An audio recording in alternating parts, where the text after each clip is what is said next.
Former Michigan head coach Sherrone Moore was charged with a felony count of third-degree home invasion during a court appearance in Michigan on Friday. In addition to the felony charge, Moore faces misdemeanor charges of breaking and entering and stalking.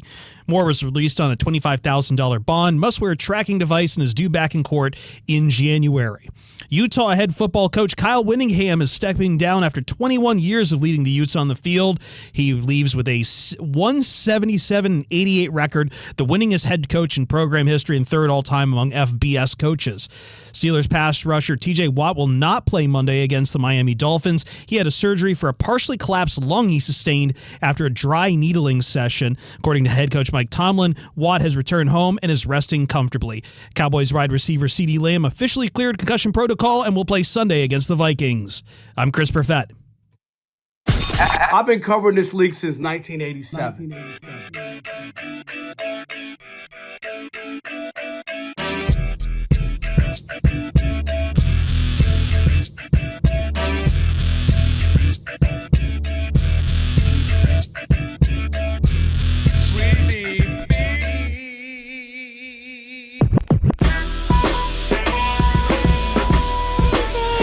Can this sports writer and this sports fan share a radio show without driving each other crazy? Now, live from the Fox Sports Radio studios, here's Fox Sports Radio's Odd Couple, Rob Parker and Kelvin Washington. Password. Ack, dack, Enter, brother.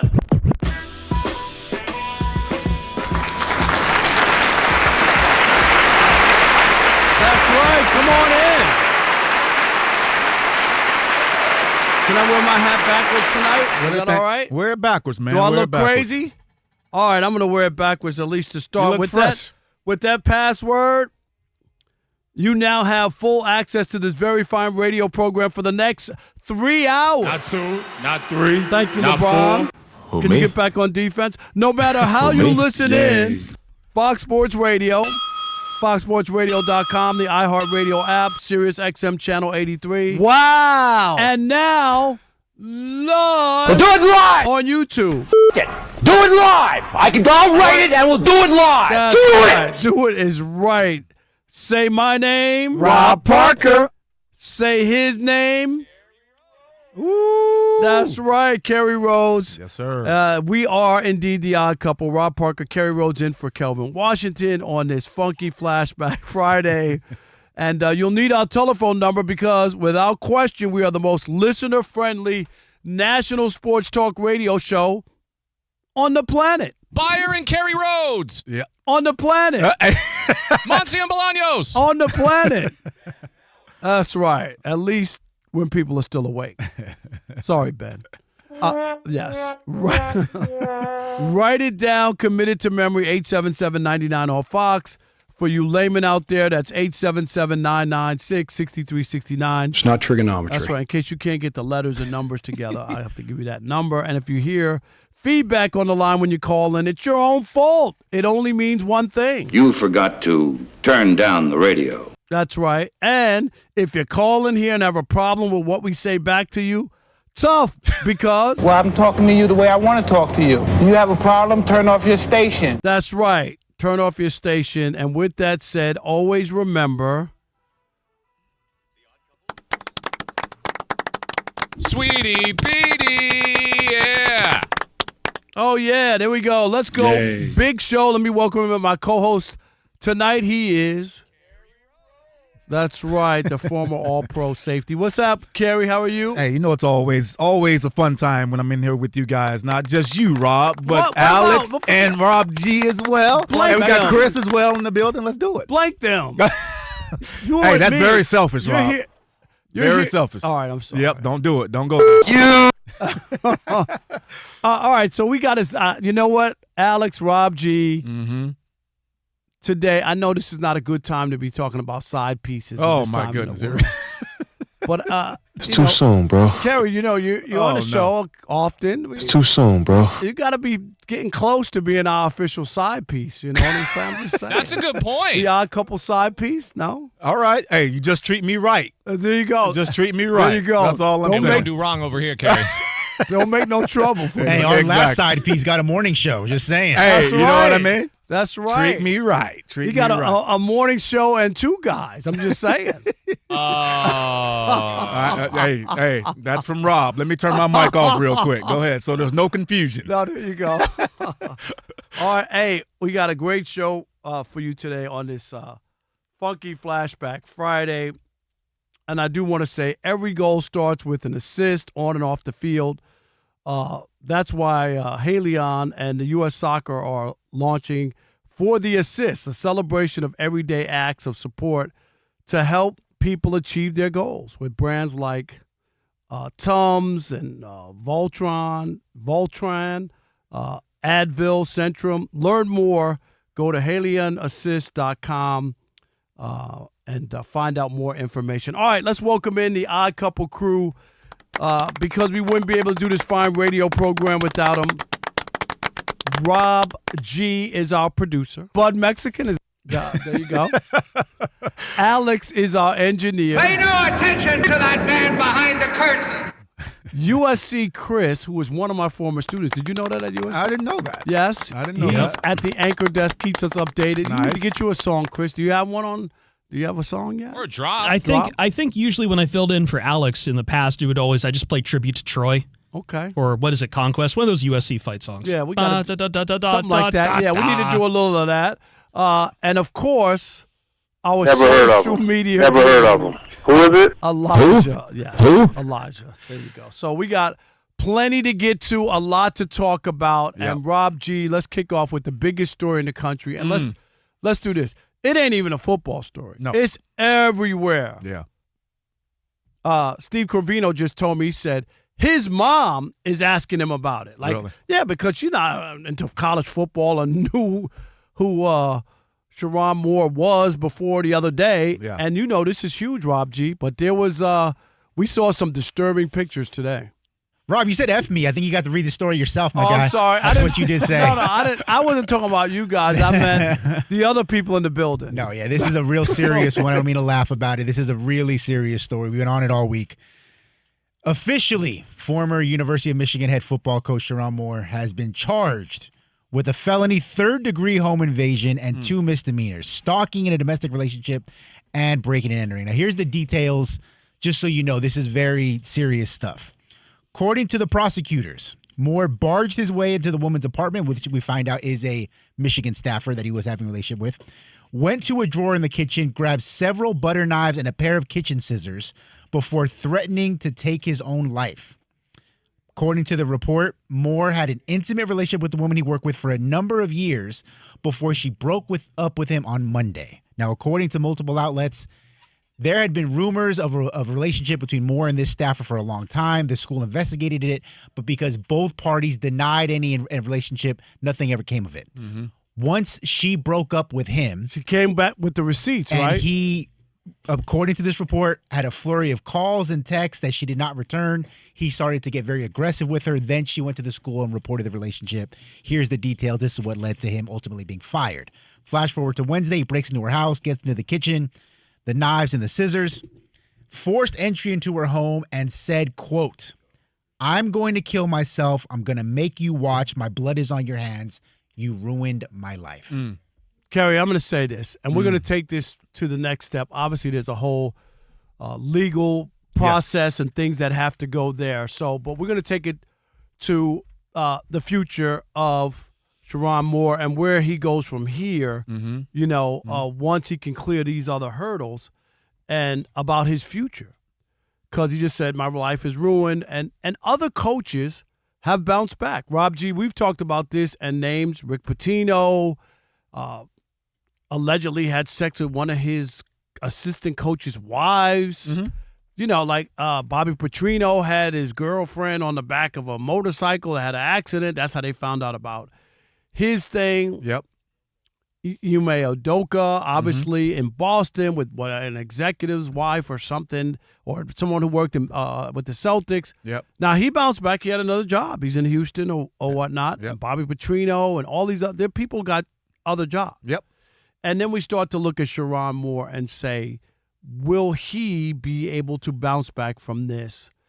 And I will look in the camera and say, I do not believe he will be able to bounce back from this.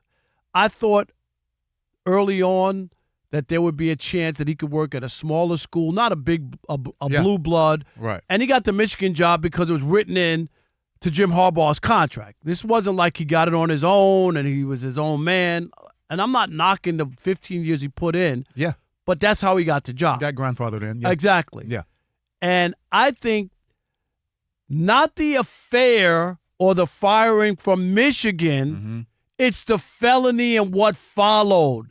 That will make it very difficult, Kerry, for somebody else to stand up there at a podium and introduce this guy as a head coach to a football program around young people and trying to be a leader of men when allegedly he broke into her house and threatened to kill her and him. I don't know how you shake that. And I'm not saying he can't go on or he can't be rehabilitated, but I'm just saying in that job, you have to find a different line of work. I can't see him being a leader of men at a college institution around young people.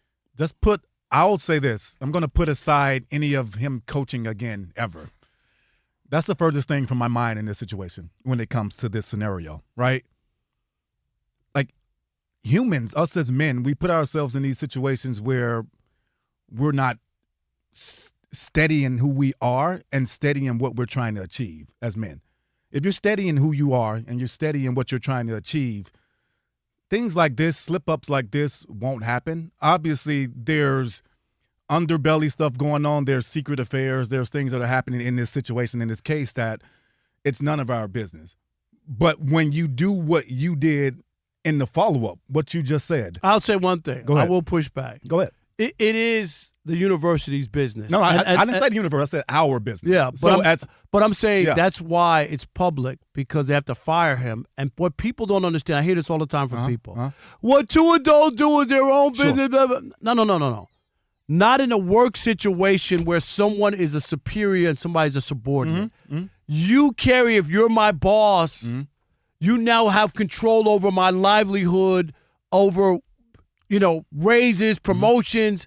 And if, I'm a female and you make an advance at me and I say no, you could have me demoted, you could have me fired, you could have so that's why in a business setting, okay, if me and you are on equal footing, there's no problem. Right. People give they say 25% of marriages people meet at work. I believe that. Right. Okay, but we're doing the same job. You're not my boss. Yes.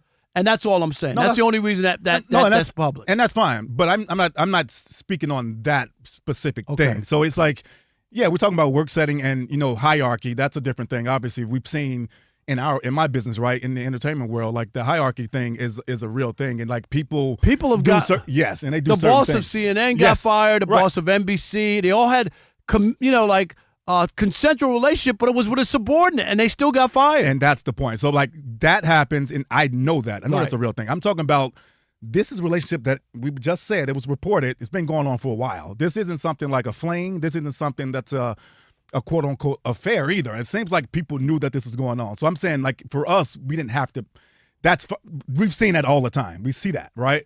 But the fact that he's taking it to the next level of now – allegedly harassing this woman and showing up to her house and doing these extracurricular things to really heighten this situation even more. You talked about it. My former coach, Bobby Petrino, this happened to him. I've seen it.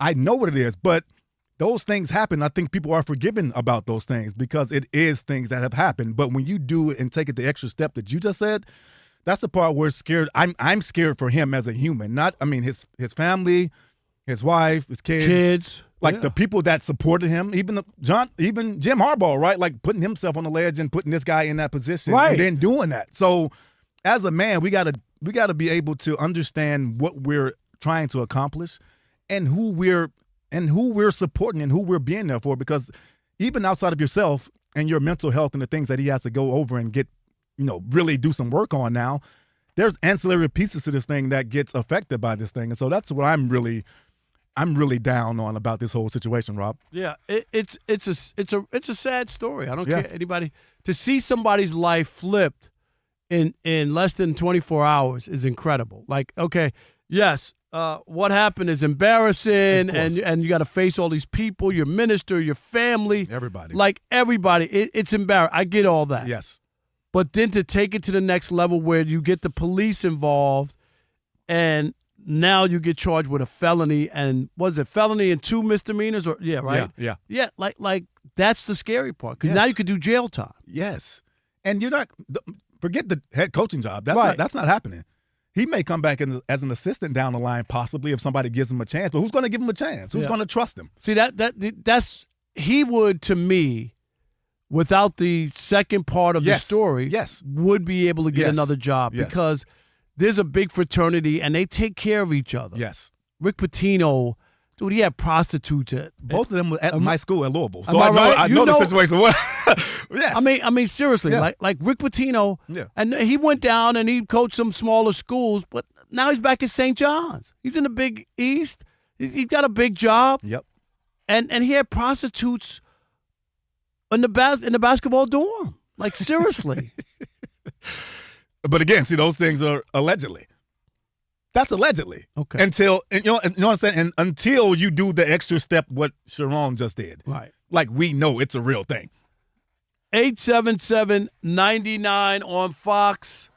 877-996-6369. Maybe I'm wrong. I'm going to say I can't see him getting another job. I can't. Not with the charges that follow this. That's the part. And I'm not saying he can't work or do something else, but I don't see if these charges stick and he has to, whatever the outcome is, just the idea when you hear the details, it's scary. It's scary, Rob. And just for his mental health, if he's walking up to her and telling her that he's gonna take his life because of this and those certain things, like, you got to pay attention to the individual here. If he's crying out for help that way, that's the scary part for me too. No doubt. All right, do you believe Sherrone Moore will ever coach? Will ever get a college head coaching job again, or not? Where are you? 877-99 on Fox.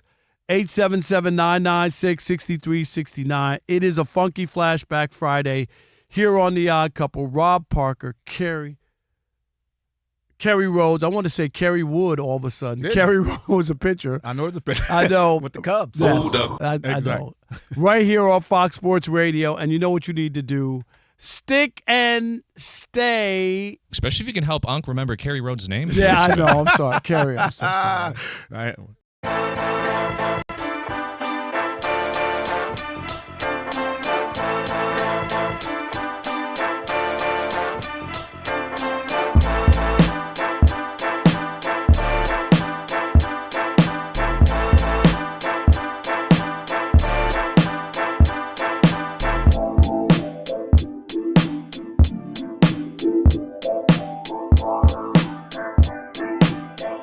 Oh, man, we had another Thunder blowout last night. They're now 25-1, Rob.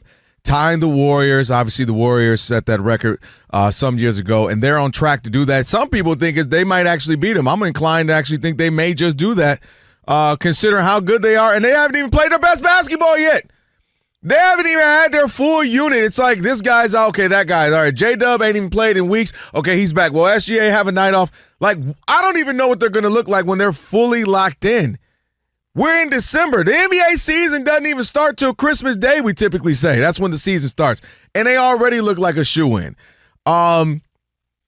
This is absolutely great if you're a high school basketball coach. This is the team you would show your team, hey, guys, before we go out there on this court and practice, that I want you to watch this team. They're committed. They're all for one. They play hard-nosed defense. Everybody knows their role. They don't care who gets the start. This guy's in, this guy's out, doesn't matter. They're exactly what you want from a team. But they're not at all what you want from a league. And if you're Adam Silver, this is not great. Rob, I've been covering this league since, I feel like you right now, since when was I, about 10, 12 years old? I've been watching this league my whole life, and including Michael Jordan years. I never went into a season, and at this point where you go, oh, it's a shoo-in. They're winning this thing, right? Because even in the Jordan years, you say, all right, well, Charles Barkley with the Suns looks great. He's the MVP. This could be something. All right, maybe the Utah Jazz get some revenge this year. Can Sean Kemp and Gary Payton, you could find some ways to maybe add another team or two. We are all hoping that Denver makes a thing of this thing. Otherwise, it's absolutely a wrap. So Adam Silver, I don't know. The league got to come together. Like a reverse Chris Paul. Remember they said, no, Chris Paul can't go join the Lakers and Kobe Bryant? They need to do like a reverse of that and absolutely send somebody somewhere. Giannis got to come with Luka and LeBron or go to another team, form up with Wemby, because this is not good for business. It's great for them. It's great for Sam Presti. It's great for the Thunder. But this is bad for basketball in an entertainment sense. It's a shoo-in. Every single basketball fan I talk to is like, yo, is anybody even have a shot? They're blowing everybody out 20, 30, 40 points. And I've never seen anything like this, and it's not great.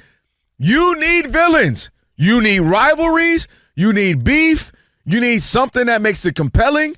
The Thunder are the best team by far, and there's nothing compelling about them. And it's a compliment in that they're such a great team, but you need some entertainment value. And Adam Silver, I don't know, like I said, he's going to have to pull something off, whisper to somebody, hey, y'all need y'all to make a trade.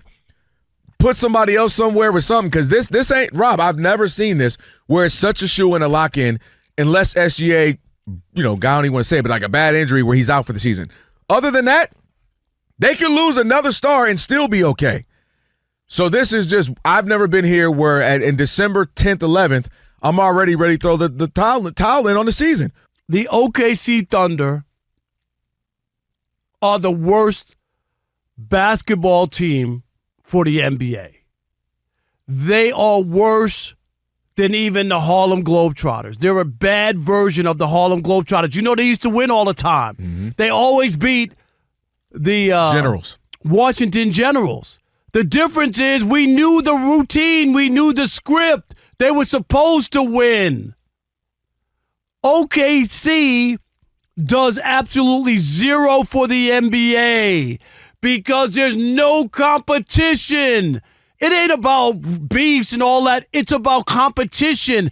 Who's watching a game that's 40 or 30 or 40 or 50 points? Nobody in their right mind is going to watch that. So the NBA doesn't get any juice from them winning, and it's exciting, and oh my God, they made another three-pointer at the buzzer. These games are done at half. So people are looking for Golden Girls reruns. So that doesn't work. They're a small market to begin with. There's nothing here to like. It's as bad as it gets for the NBA. And everybody who thinks that winning all the time is great, let me give you a history lesson. The Celtics, during their run, when they won 8 championships in a row in the 50s and 60s and all that, guess whose attendance dipped during that run? Go look at the 60-61 season. Their tickets, you thought they had won 2 in a row, back-to-back, and they were going for their 3rd title en route to 8 in a row. Mm-hmm. People stopped going. Didn't buy tickets. I saw it.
on a funky Flashback Friday. No doubt, Rob Parker, Kerry Rhodes in for Kelvin Washington here on Fox Sports Radio. He sounds sexy. That's right. Be sure to check out the brand new YouTube channel, the Odd Couple YouTube channel. Just search Odd Couple FSR on YouTube again. That's Odd Couple FSR. Make sure you subscribe. Subscribe. We appreciate everybody, all the odd mobbers watching us live on YouTube and the clips and all of that. 877-99 on Fox. Kerry and I are talking about Sherrone Moore and just the idea of will he ever be a head football coach again. I just don't see it. I don't see it with the charges that followed the firing. Yeah. Ume Udoka obviously had a similar situation without the felony and misdemeanors after the fact.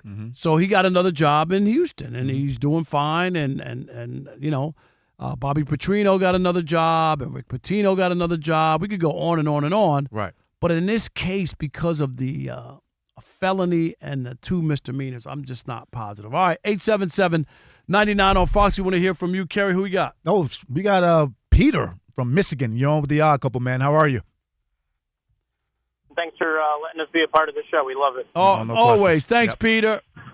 No problem. I don't have kids. I have nieces and nephews, and I have staff at my work, and I always tell them what's more important than the action is your reaction. Yep. And, it gives you chills thinking about, like, he didn't even get a chance to do a press conference to explain himself. He automatically went off the rails. Yes. Yeah. And I think that's going to stick out for the rest of his life. I hope the best for him because I don't know him personally, obviously, but, you cannot react like that and expect to get a job in the public world, especially like a Michigan job. Yeah. It would be very tough for him to be hired in a high school setting with how he reacted. Right, with Right. young people around. There's no doubt about it. Like that, and that's what he is. He's a coach around young people. He's a role model. That stuff is very important. 877-99 on Fox. We got John from Clovis, California. You're on with the Odd Couple, man. What's How up, are John? How are you? Hey, Rob, you guys are my favorite, man. You gave Kelvin the day off, what? Yeah, you know what? No doubt. I sent him packing. Kelvin don't need it. He don't need permission. He's All right. Hey, Rob, you know I'm a defense attorney. I used to be a prosecutor. I did all Okay, this yes. stuff. He's going to be okay, bro. You know what's going to happen? Tell Let me tell you what's going to Tell happen. me. I love it. Thank you, John. Tell me. He's going to get a good attorney.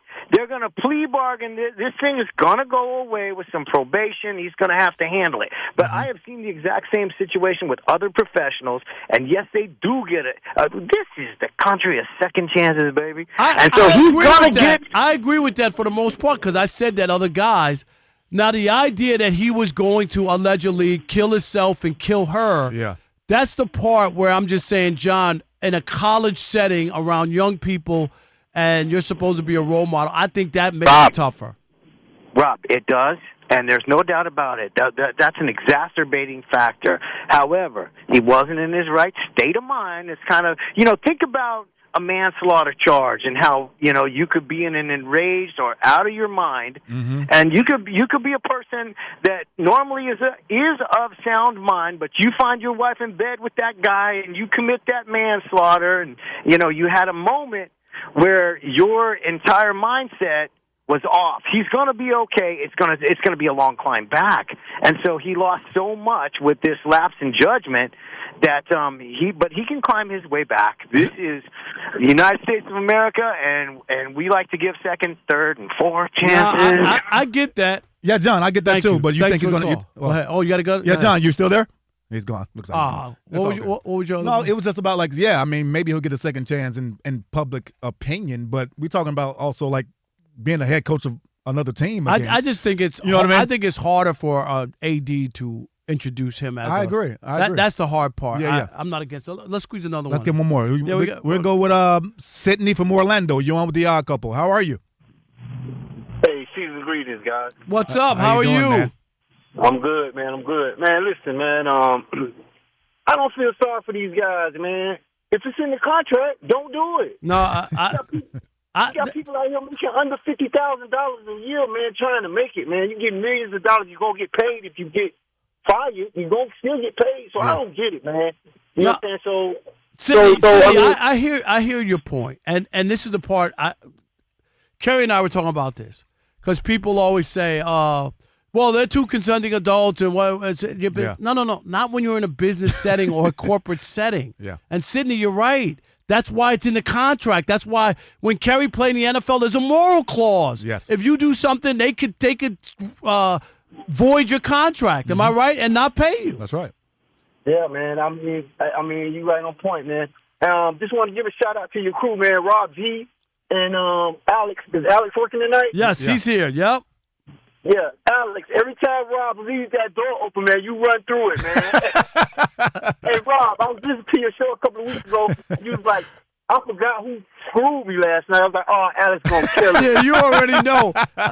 Alex has that. You know that? Yes. Alex is on top of it for sure. You got that? What I got? You said about that. I said, who screwed me the other night? Oh. Yes. You want me to go into my treasure trove? That was it. That's what he was talking about. Sidney, thank you, buddy. Yeah, man, thanks for taking my call, man. Keep killing Tom Brady every time he comes up. You know it. You already know. You got it, Alex? No?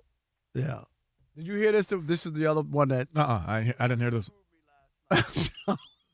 Oh, man. It was a weak moment, Kerry. Yeah, that's extremely weak. I was talking about on the football picks, like on a game or whatever.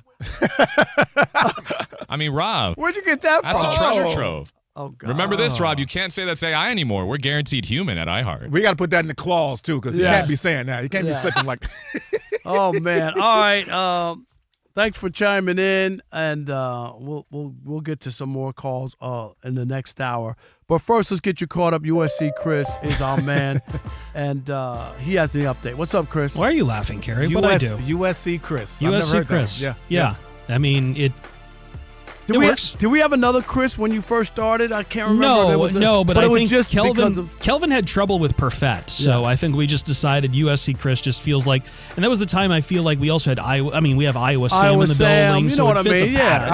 I got it. So it kind of like, everyone declares where they're from. Just put all the cards on the table, I guess. It's just a radio name. That's all. Yeah, why not? Why not? Everybody, your family knows it's you. Yeah. I would hope they know it's me. I would really hope they know it's me. Some of them listen right now. Hi, Mom. Former Michigan head coach Sherrone Moore, big story of the day, was charged with felony count of third-degree home invasion during a court appearance, in Ann Arbor, Michigan. So in addition to the felony charge, he's got 2 misdemeanor charges, $25,000 bond release. He must wear a tracking device and is due back in court in January. Utah head football coach Kyle Whittingham is stepping down after 21 years of leading the Utes on the field with a 177-88 record. Winningest head coach in program history and third all-time among FBS coaches right now. Colts quarterback Riley Leonard does not carry an injury designation for this Sunday's game against the Seahawks. The backup quarterback has been week to week with some sort of knee injury. The Colts have yet to reveal if Leonard will start or if it will be the 44-year-old Phillip Rivers signed to the practice squad this week to see if old man Rivers can maybe get out there on the field. Meanwhile, for the Steelers, some bad news for them as their pass rusher T.J. Watt will not play Monday against the Miami Dolphins. He had surgery for a partially collapsed lung he sustained after a dry needling session.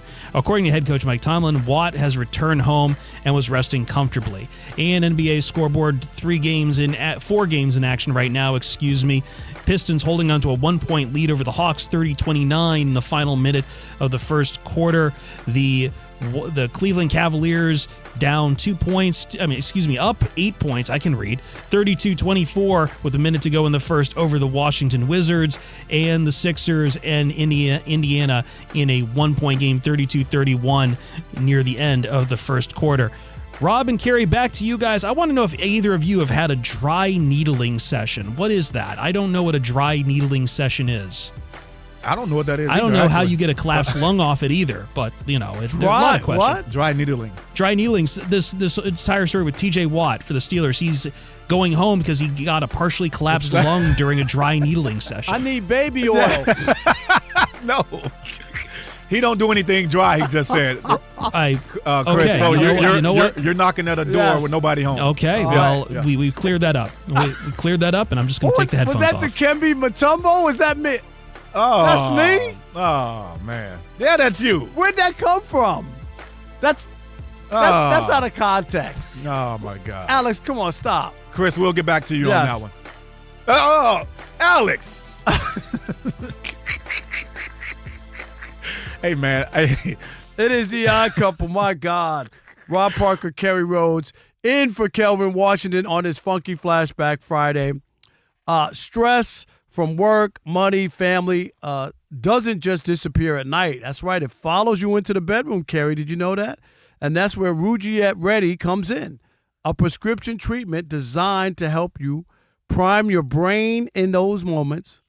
Head to rugiet.com/FSR to get 15% off your first order. That's right. That's RUGIET.com/FSR. Hey, Rob G, do we have the sound from Todd Bowles? Last night, very, very disappointed in Todd Bowles. Tampa Bay blew a terrible game, 2-touchdown lead. Yep. They lose to a terrible Atlanta Falcons team who had just lost. Didn't they lose the week before to the Jets or whatever? Was it the Jets? Or they lost to the Saints? Who? The Buccaneers? No, they lost to the Saints. Oh, but the Atlanta, did they lose to the Jets? I can't remember. They did. They lost to the Jets, a bad team. But anyway, my point is they were a bad team. Yep. And here's Todd Bowles after the debacle at home. At this point, you've seen everything in the season. You know, the coaches have done everything they can do. This is a player-driven team in the last 4 or 5 weeks. You got to execute, and they got to hold each other accountable. As a coach, you can sit there till you blue in the face until they start holding each other accountable and doing the little things right. And that's not everybody. We're talking about a small select few, but the small select few is what's getting us beat. And until that happens, it's not going to get right. So we got to get up and go to work tomorrow. No matter how bad today looks, you got to put it behind you, and we got to win the last 3 games. We know that. As a former NFL player, to hear the coach throw the whole team under the bus, whether he's trying to say it's a couple people or whatever, Yep. I'm sorry. That's hard to swallow. It's hard to swallow. For me, if he's going to do that, okay, cool.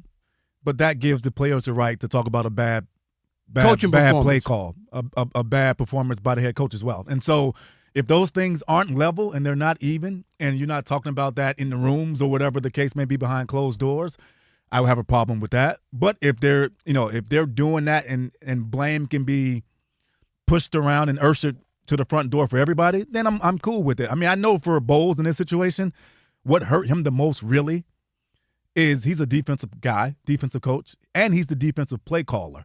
So the fact that the collapse happened with the defense, and obviously it's not just the defense. If the offense gets a couple of first downs, you don't get it's a lot to blame. It's a lot to go around. But if you're going to give out blame the way he did, well, when players do it, I don't want to hear anybody say anything about that either. So that's how I feel about it. I think it's in the heat of the moment, he's upset because his part of the ball, his side of the ball, gave up the comeback in his mind. See, here's the issue I have. Yeah. Is it can't be where a coach can blame the players. And he didn't say a name in particular, so he did it on purpose. Okay. You know that, right? Okay. But it's still that's not the place, because when a team does well and they make the plays and executes the game plan, the coach gets credit. For sure. Okay? Like you didn't make a play, Yeah.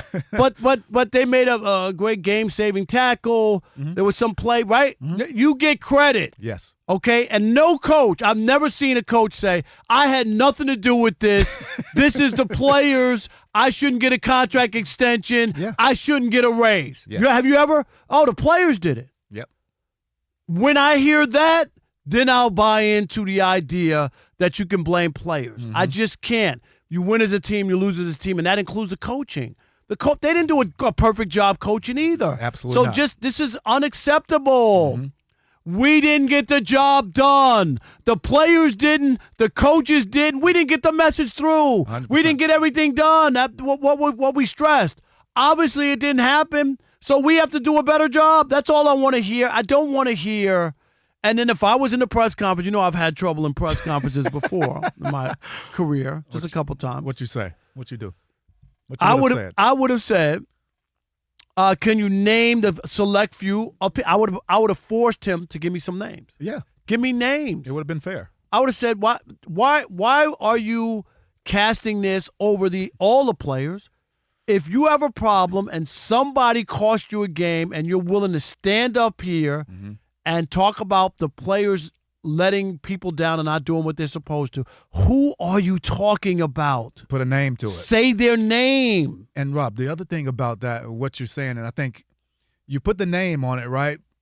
But if you're not going to do that, you're hiding behind this cast of now you got to do an extra job by saying, I want to find out who those players are, right? Like, you got to do that. You got to do that work. You got to do that. But with Todd Bowles in this situation, man, I've seen it. I've seen coaches, like in rooms, if we have heated arguments, it happens all the time, or we want to talk about who's at fault, do that. But what you said, Rob, he's the head coach. If these select players are doing this on a consistent basis, you have the power to make a change and put in the people that will do exactly what you want them to do. So, again, it always falls back on the coach. If you're allowing it, it's your fault. No doubt. I just can't do it there. All right, it is The Odd Couple. Rob Parker, Kerry Rhodes here on Fox Sports Radio.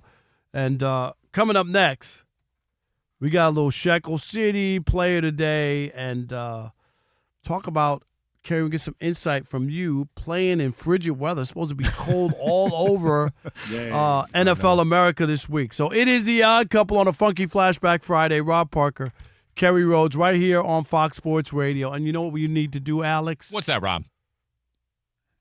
Stick and stay. Because Rob Parker says some wild stuff in the US of A. I hope we don't have any tape.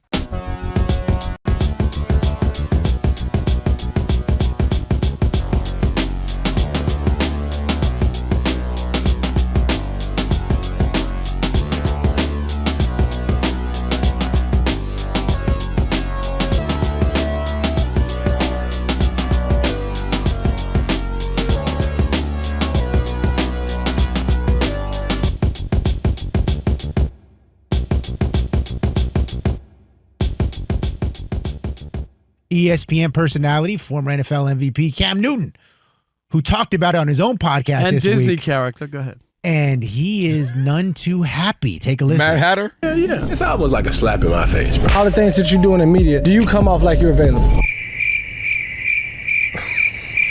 Well, state the case then, bro. Did Phillip Rivers send any type of signs that he was available? Why you asking me to do something that everybody else didn't do? I ain't no lab rat. Come on, bro. You still are available. Have you followed my Snapchat?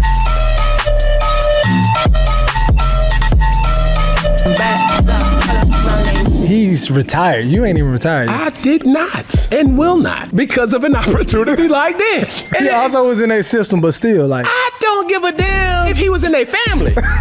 He's 44 years old, bro. You got How do grandkids. people hold Cam Newton to a standard that you're not holding everybody else? Cam, did you say that you were still available? Cam, you're retired. So did Phillip. But I know when it comes with me, the personality, bro.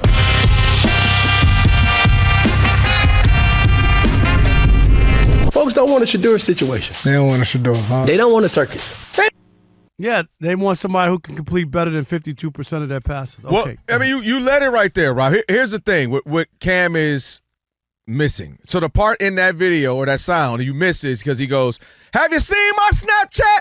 And then he shows in the video, he's insane. We were talking about Aaron Donald earlier. There are some people who retire or stop playing who continue to work out like crazy. So physically, yeah, Cam, you're a specimen. 6'6", ripped up, to probably still run. Absolutely, physically, you are a better fit than Phillip Rivers. Ain't no denying that. It ain't no denying that. I don't know. Maybe I don't think there are 64 quarterbacks better than Cam Newton. But here's the thing, and here's the life lesson. We still got Mark Gunnels, young man. We just met his homie, his friend here as well. It's a lesson for a lot of young people. I remember when I was in college, Rob, freshman year, Northwestern Michigan College.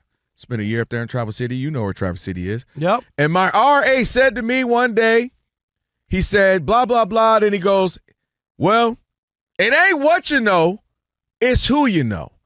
And I remember thinking, wow, okay. And that stuck with me, and obviously you know that. And Cam is what he's missing, and what he knows is Phillip Rivers, in this situation, we know he out of shape. We know he hadn't played in 5 years. We know he is nowhere near the specimen of Cam Newton, but he knows him.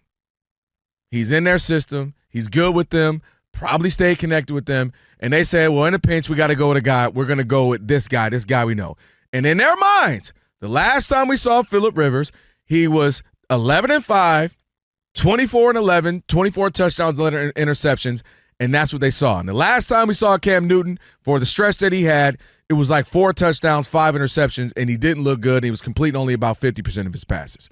So it ain't just that they know him. It's that also in their mind, Phillip was successful the last time we saw him. And lastly, Rob, sometimes when you make a decision to jump into something else, it can slow your roll. It can hinder you. Cam Newton, this is how they view him now. He's a podcaster. He's an analyst. You see him on First Take with your boy Stephen A. and all the shows. Like, that's the space they view him in now. Cam's opinionated. Cam's loud. And he's right. All that Cam's personality, for a game that he might have to play one game, they don't want that around. I'm not saying it's wrong or right. I'm saying that's the reality. And he is right. They don't want all that around. They want to go with the comfy, what they know. It's Phillip Rivers. He out of shape. He's 44. He's got 12 kids, but we know him. Bring him in. And that's what Cam is dealing with. At this point, teams know he's still probably better than a handful of quarterbacks, backups in the league. They just don't want everything else that comes with it. And he knows it. And it's one of the times he was right. Nah, I'm going to say Cam Newton, there's 2 things for me. Aside from his, MVP year, which was tremendous, there's a lot of bad stuff, numbers. Completed under 60% of his passes in 6 of his 11 NFL seasons. Only had 3 winning seasons as a starter. Only had a passer rating over 90 twice in his NFL career. Only twice. Here's the other thing. He's turned into Dwight Howard. The reason that Dwight Howard didn't make that list, top 75, what happened to Dwight Howard? Got goofy. He got goofy. And that's where Cam Newton is, whether people want to admit it or not. And I think when people look at it, they don't think he's serious. That's what I mean. They don't think he's serious about this. This is why no one, even though he didn't retire, he hasn't been on anybody's phone list. All the injuries, all these bad quarterbacks. There's nothing but bad quarterbacks all over the place.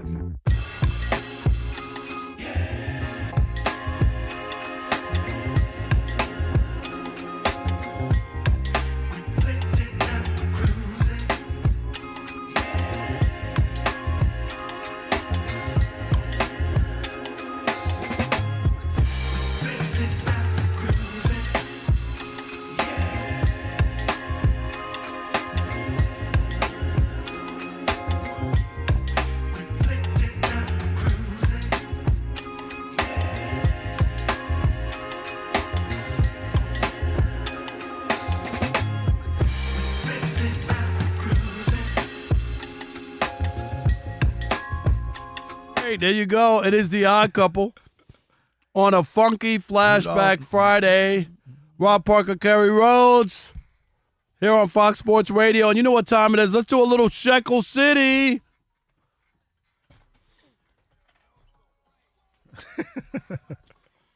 Welcome to by Gonzalez. It is good. Fly home safely. Atlanta wins. This is the end of the game. 29-28. All right, there you go. That's first the play of the day. And now it's time for the play of the day is brought to you by Tire Rack. For over 40 years, Tire Rack has been helping customers find the right tires for how, what, and where they drive, shipped fast and free, backed by free road hazard protection, and with convenient installation options like mobile tire installation. TireRack.com, the way tire buying should be. Now, Kerry, it's time for Shekel. Welcome to Shekel City, the home base for Rob Parker's daily picks against the spread. All right, how about this? Last night, 2-1.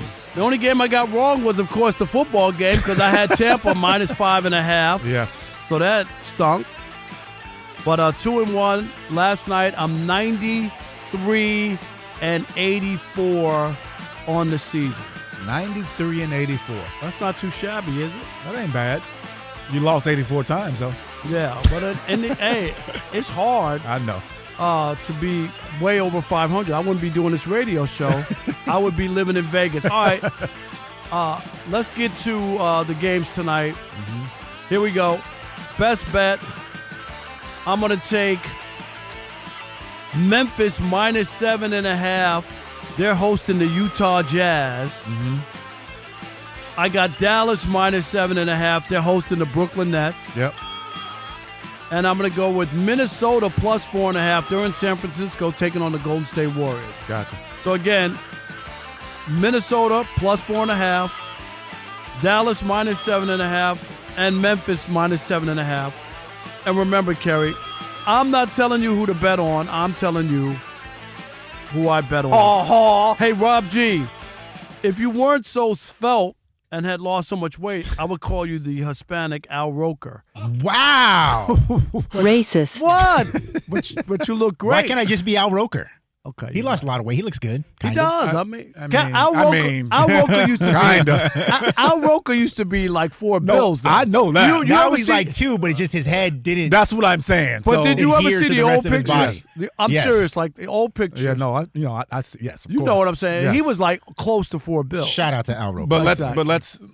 let's be a little cautious about the look good part of it, though.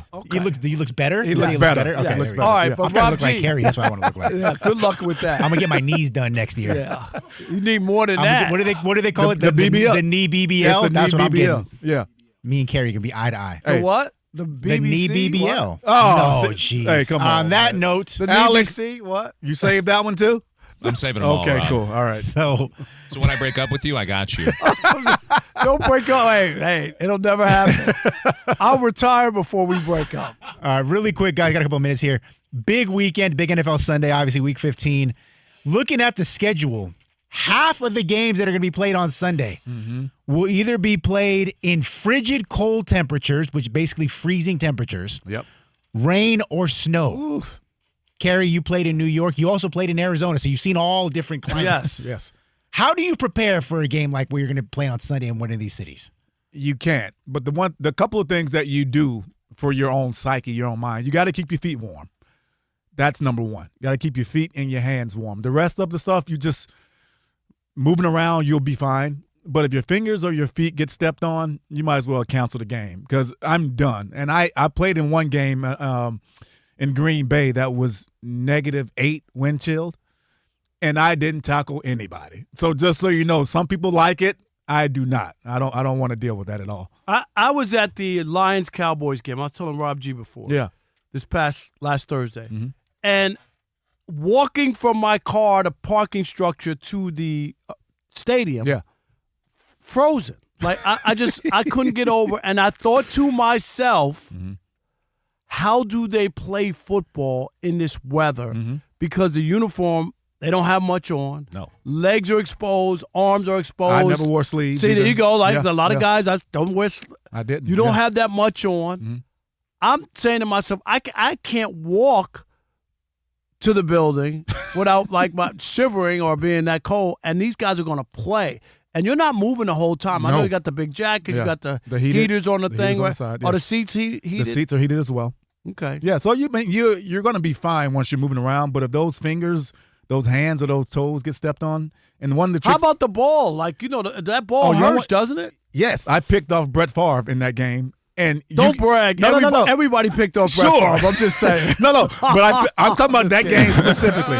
Look, I picked it off, and you can hear it on the broadcast. It was like I caught a brick. Yeah, like not even kidding. You can hear it through Wow. the screen. So crazy. Quickly, Kerry, worst kind of weather to play in? Rain, snow, mud, Good cold, question. wind? Good question. It's the rain. So if the snow's coming down and it's hard, that's fine. The rain makes the ground slippery, and you have no footing. It's bad. Yeah. All right, hour number 2 on a Funky Flashback Friday. You got the odd couple, and I'm going to talk about Bill Belichick real. We are Fox Sports.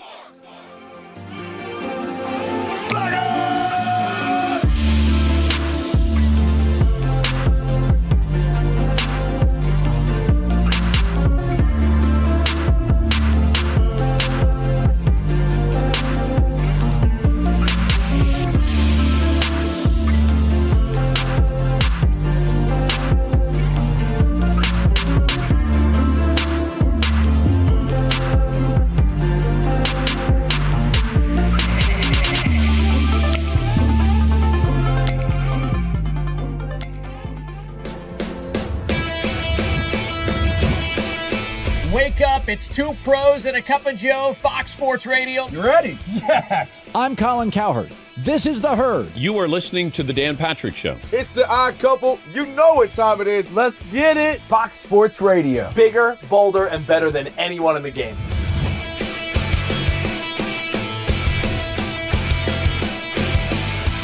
Fox Sports Radio is the #1 sports audio network. Diverse, fun, entertaining, and driven by the big sports topics of the day. They had to bolster the offensive line, which they did. You finally said something right. Congratulations. That game was incredible. You are wrong. You could take that trash somewhere else. Wham!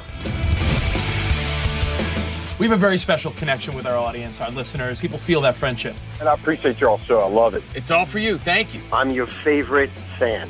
Thank you. Love you. You're very talented. You're the best. Thanks for taking my call. Sure. Great show. Thank you, Jim. You sound like Joe Pesci. How am I funny to you? I can't help but notice that the W-2s for the quarterback look a lot higher. That's because we're worth it. You gotta be kidding. He never was an elite quarterback. This team is unstoppable. He made the right call. You know that's right. LeBron James is a legend. No, he's not. He complains all the time. You say Brady's the greatest quarterback of all time, but Eli Manning beat him twice. Wrong. Wrong. For 25 years, Fox Sports Radio has dominated the sports audio landscape. With the biggest talent and the best programming available. We talk sports and we have fun doing it. We talk about life. Sports radio is where you go after the games are over, and then the discussion begins. If the Chiefs win. Sorry, Patrick Mahomes here. What do you mean by if the Chiefs win? It is live. It is unscripted. No other medium can touch that. And that's what makes it special. Yes.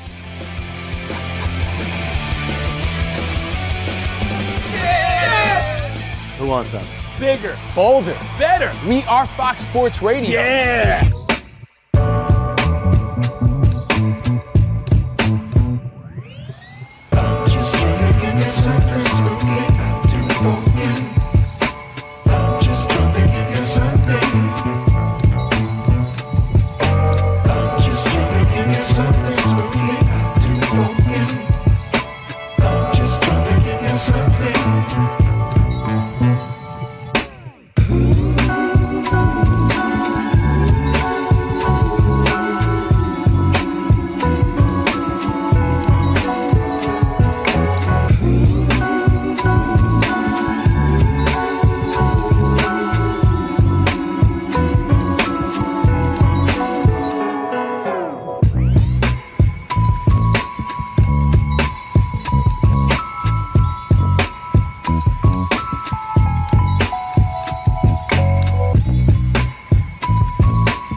Utah head football coach Kyle Whittingham is stepping down after 21 years of leading the program onto the field. He finishes with a 177-88 record, the winningest head coach in program history and third all-time among active FBS coaches. However, he is not retired. Former Michigan head coach Sherrone Moore was charged with a felony count of third-degree home invasion during a court appearance on Friday. In addition to that felony charge, he faces 2 misdemeanor charges as well. Moore was released with a $25,000 bond, must wear a tracking device, and is due back in court in January. Colts quarterback Riley Leonard does not carry an injury designation for Sunday's game against the Seattle Seahawks. Colts have yet to reveal if it'll be Leonard to start or if it'll be 44-year-old Phillip Rivers signed to the practice squad this week.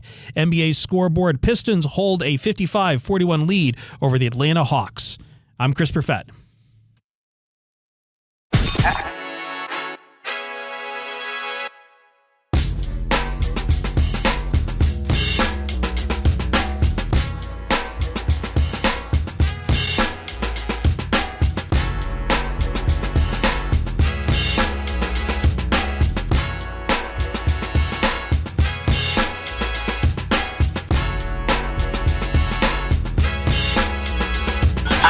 Can this sports writer and this sports fan share a radio show without driving each other crazy? Now, live from the Fox Sports Radio studios, here's Fox Sports Radio's Odd Couple, Rob Parker and Kelvin Washington.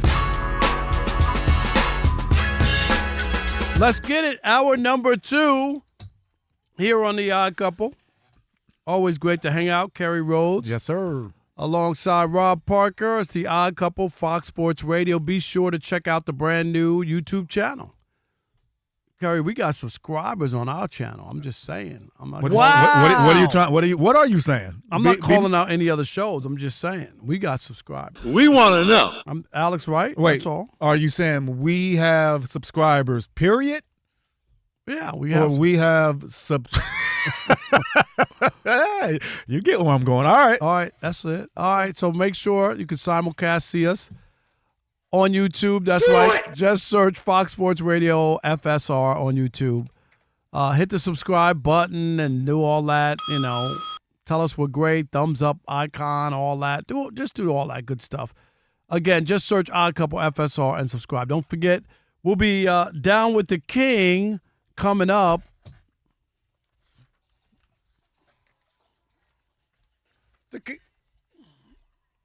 Come on. We got to like that. I'm sorry. Run DMC, Down with the King. Sean King, the former NFL quarterback, and Fox Sports Radio NFL analyst. We will get to Sean. That's coming up in 27 minutes. First, Rob G., Bill Belichick made big news, and no, his girlfriend's not pregnant. That's not the news of the day. I'm just saying. That would be, oof. Do you know that? No, I don't know that, actually. Right, don't assume. I thought you were a reporter, Rob. You should know any journalistic integrity. If you don't know for sure, don't be saying it. I said, what did I say? I said, and no. Right. I didn't say it was happening. No, but you said that she's definitely not. What if she is? Yeah. You don't know that. That's true. I'm assuming. Oh, but anyway. Allegedly. Just say allegedly before everything. You'll be fine. That's right. That's right. In these days and times, you have to. Yes, 100%. I learned that early on in my career. Well, this is not alleged. This is official, like This a is referee fact. with the whistle. Bill Belichick, after one horrible season in North Carolina, is cleaning house. He has fired offensive coordinator Freddie Kitchens and special teams coordinator Mike Pfeiffer, leaving only one coordinator left from his first season in Chapel Hill. Who would that be, RJ? That would, of course, be his son, Steve Belichick, the defensive coordinator. Everybody else gone. The Belichicks stay for year 2. Okay. When he took this job, I went off because I thought this was about his son. I'm against nepotism. Me and Kelvin, we go about it all the time. And he's like, no. When you own your own business, okay? When you own your own business, right? I get it. If I own a sandwich shop, my family could work in a sandwich shop. Yes. People can talk about Jerry Jones. Jerry Jones owns a family business. That's his business. His kids can work in his family business. Yes. When you work in a corporate setting that's not your family business, then I'm not with nepotism, okay? Kelvin Washington got hired as the co-host, not my nephew. I tell him all the time, if that's the case, let me bring my nephew in and he can take your place. Yeah. No, you wouldn't feel good about that and go, why would Rob's nephew be the co-host of the show? And the NFL is terrible with nepotism and football in general. Yep.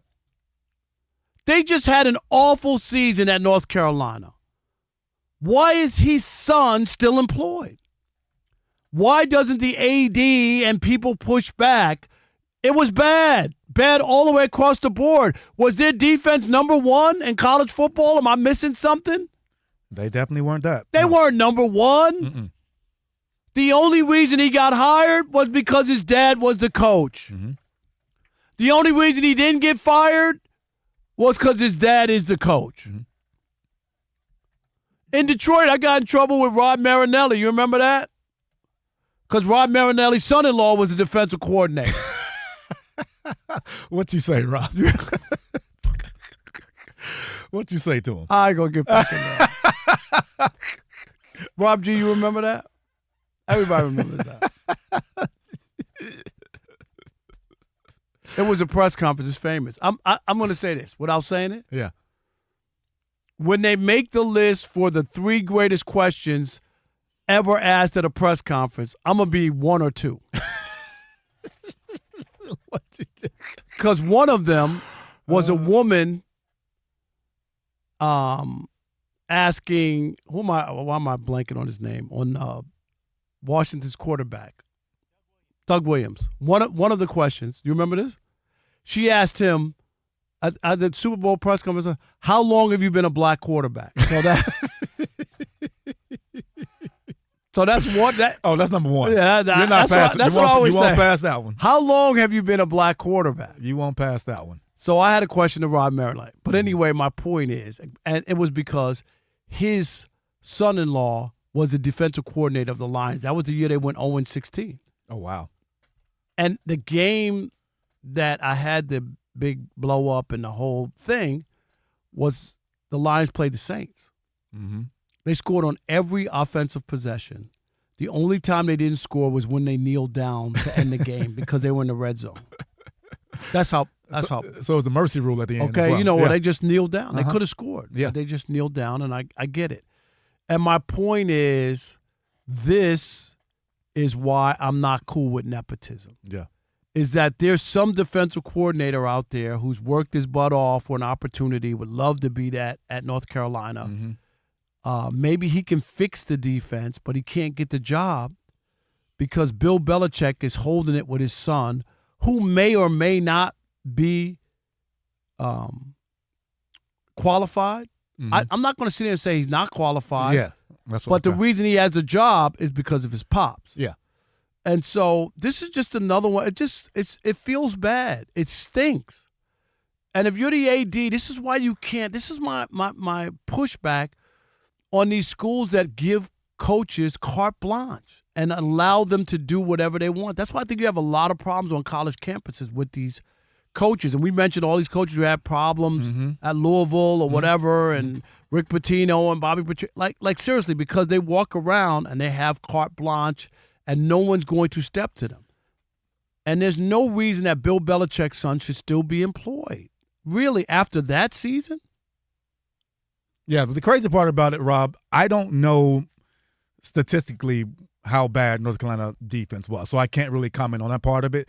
I am like you, like nepotism is a thing, and obviously people stay hired way longer than they should be in those situations, right? But I'll say this about, people that hire these people knowing that that part of it's coming on board with it, right? The North Carolina AD had to know and had to have conversations about this before, right? So this isn't something that's catching him by surprise, or the fact that everybody else got fired and his son's still there. We already know that the only reason Bill Belichick took that job is for his son to be the head coach of that team eventually.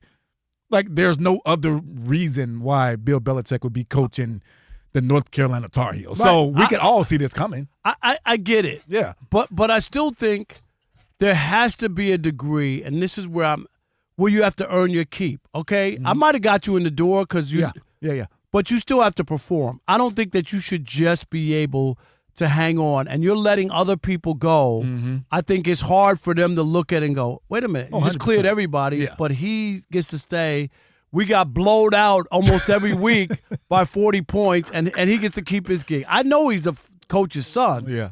But it sends a bad message. It really does. No, the message it sends to me, if I'm looking at it, if I'm another coach, why would I go there to coach? Right. It's not even about like he should be fired, whatever. We can tell that's a package deal. But if I'm another coach coming there and you just clean the house after one season and didn't give us a chance to even try to right that or make it better. And there's the other part. Yeah. Is his son gets another year to write it. Exactly. Then why are we making any changes whatsoever? That's my point. Where's our year 2? This was our first year. We're at North Carolina. We're all trying to get adjusted. Bill trying to get adjusted. Yes. He didn't have a great year as a head coach. It was embarrassing, to be honest. Belichick is done. Okay? Rob, I've told you You that. said this before. I still think that he made a big mistake. He never should have went to college. Yes. I would have taken the Atlanta Falcons job. And last night we saw Raheem Morris. What did we see? Did you watch the game? I did watch it, yeah. Did you see the halftime? Alex, did you see the video? Rob G saw the video, right? What happened at halftime? Was it who'd he kiss? Who kissed who? Raheem Morris at halftime. Now you're what were they, down by a point or whatever? It's just a 1-point game. Now, obviously, they won, so nobody's going to make a big deal out of it. I guess going towards the locker room or whatever, he stops by the set, comes behind him, and gives him a kiss on the cheek. And I just thought, is that what my head coach should be? Like his thought process going into, do you know what I mean? Like it just seemed like it was out of, it wasn't pregame, postgame. Like this is at halftime. It just seemed weird. The set. I'm gonna show it to you. Yeah, show it to me. Yeah. But my point is, the Belichick thing. If I'm the AD, and this is why you can't give people carte blanche.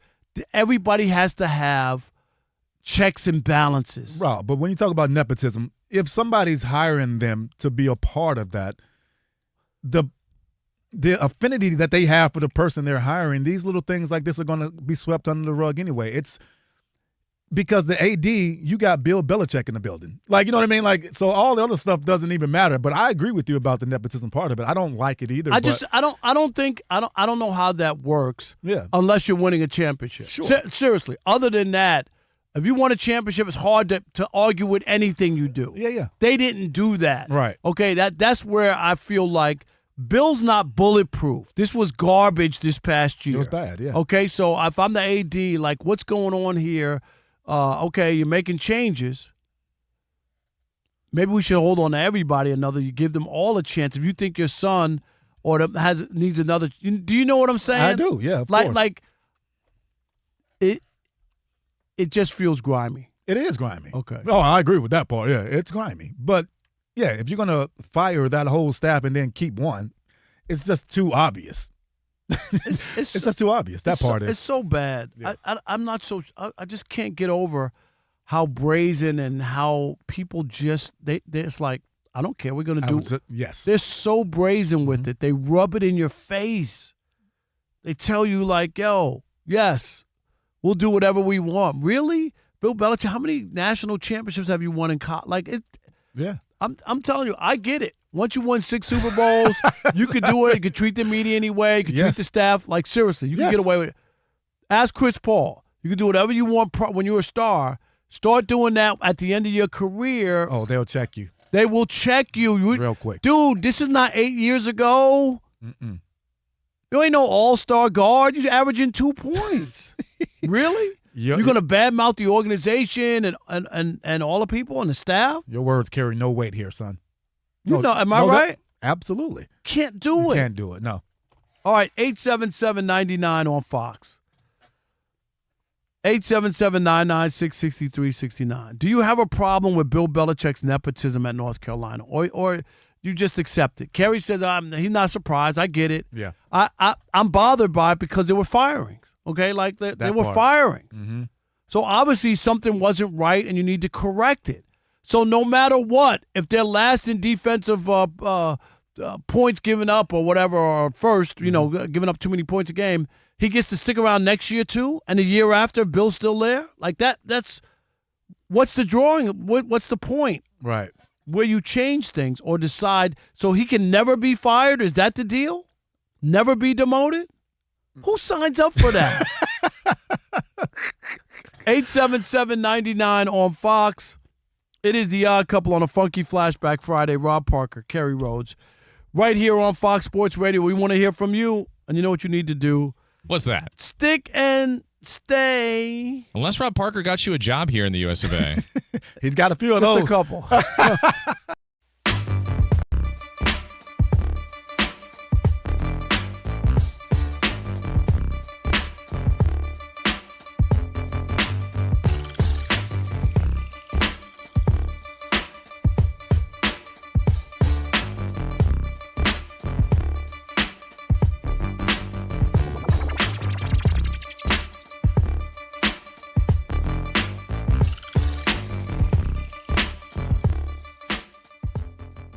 And yesterday, when he met with the media, he looked despondent. He sounded despondent. You don't believe me? Take a listen. If I want to keep doing this, I have to have fun doing it. You know, I've been through a lot, and if it's not fun, then what am I doing it for? I'm not sure there was a singular moment or of time. It's just a reflection on a lot of things that I've done and been through in my career. I think I've been through more than most, and it's certainly not easy on the brain or the body, so just trying to have fun doing it again. Joe Burrow, this is a public service announcement to you. Is this on? At 29 years old, this isn't a reflection. You don't sound like you want to play football. Like it's taking a toll on you. I got a message for you. Retire, Joe Burrow. Retire. It's okay. For real. You got your whole life ahead of you. Whenever you start talking about reflecting about a 40-year-old guy, maybe a 38-year-old guy, 29, and you're feeling that downtrodden, that beat up, and not excited about playing football. Seriously, I respect Andrew Luck. He said no mas. Kelvin and I both know football players who don't even like playing football, but they do it to make money. It's the biggest dirty secret in sports. They make a lot of money. I'm 6'8". I'm 350 pounds. I'm 6'1" and run a 4.2. There's no other job I'm gonna get paid to do anything. Working in an office, I can't even fit into a cubicle. But the idea that once you start talking about you're not having fun. If you're 29 years old and you don't feel like you're having fun as a professional athlete, that's a red flag. That's 2 red flags. If this was the 70s, that would be a fanny flag. It just means that you should really reconsider where you are in life and whether or not you want to continue, because it's scary when you go out there and your heart's not in it. You could get hurt. And it sounds like he's taking a beating and it is weighing on him. That's why when guys retire early or whatever, right? Mm-hmm. Who am I thinking of with the Rams? Donald. Aaron Donald. Aaron Donald. I'm sorry. I said Sam. Yeah. Aaron Donald. Aaron Donald. I respect. He won a Super Bowl. He got paid. He's like, I'm good. Thank you. He had years to go. He looks great now. He's happy with his family. I'm good. And Joe Burrow, you can say whatever you want, took the Cincinnati Bengals to the Super Bowl. They didn't win. You can't tell me he wasn't a great quarterback and his numbers and all this other stuff and what he was able to do before he showed up there. They couldn't they couldn't win a playoff game. They were 0-7 in playoff games. So he accomplished something. He didn't win a championship. But if you're not having fun at 29 in the National Football League, I'm telling you, Joe Burrow, retire. So you touched on a couple of things. The first thing that jumped out to me when he was talking about that, Rob, was brain. He said, all this weighs on the brain and the body. Specifically with the brain, that's the mental part. That's the mental part that a lot of the fans don't ever get to see or hear because we look at the physical. Aaron Donald looks like a specimen. Me and Rob G were just talking about that a couple weeks ago because he always posting something on socials of him working out still. People are like, man, come to my team. You're in great shape. It's the mentals. It's the do I want to put up with going back-to-back with injuries, going through the rehab, going through the mental anguish of, am I going to be the same even when I rehab? Will I come back the same? It's the traveling. It's the first time your kids say, Daddy, why can't you ever drop me off at school? It's all of these things that come in with being a professional. It ain't just the game. It ain't just Sundays. They'd sign up for just Sundays, right?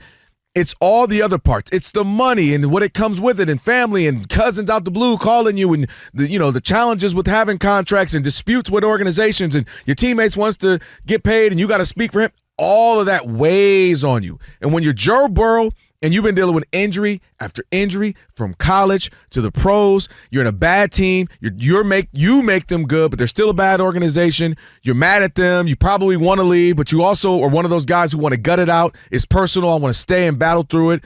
Your agent's probably saying you need to leave and go win somewhere else. All that stuff weighs on you, especially when you're just sitting there and you're injured and you can't be at your best.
The Odd Couple, Rob Parker, Kerry Rhodes on a Funky Flashback Friday.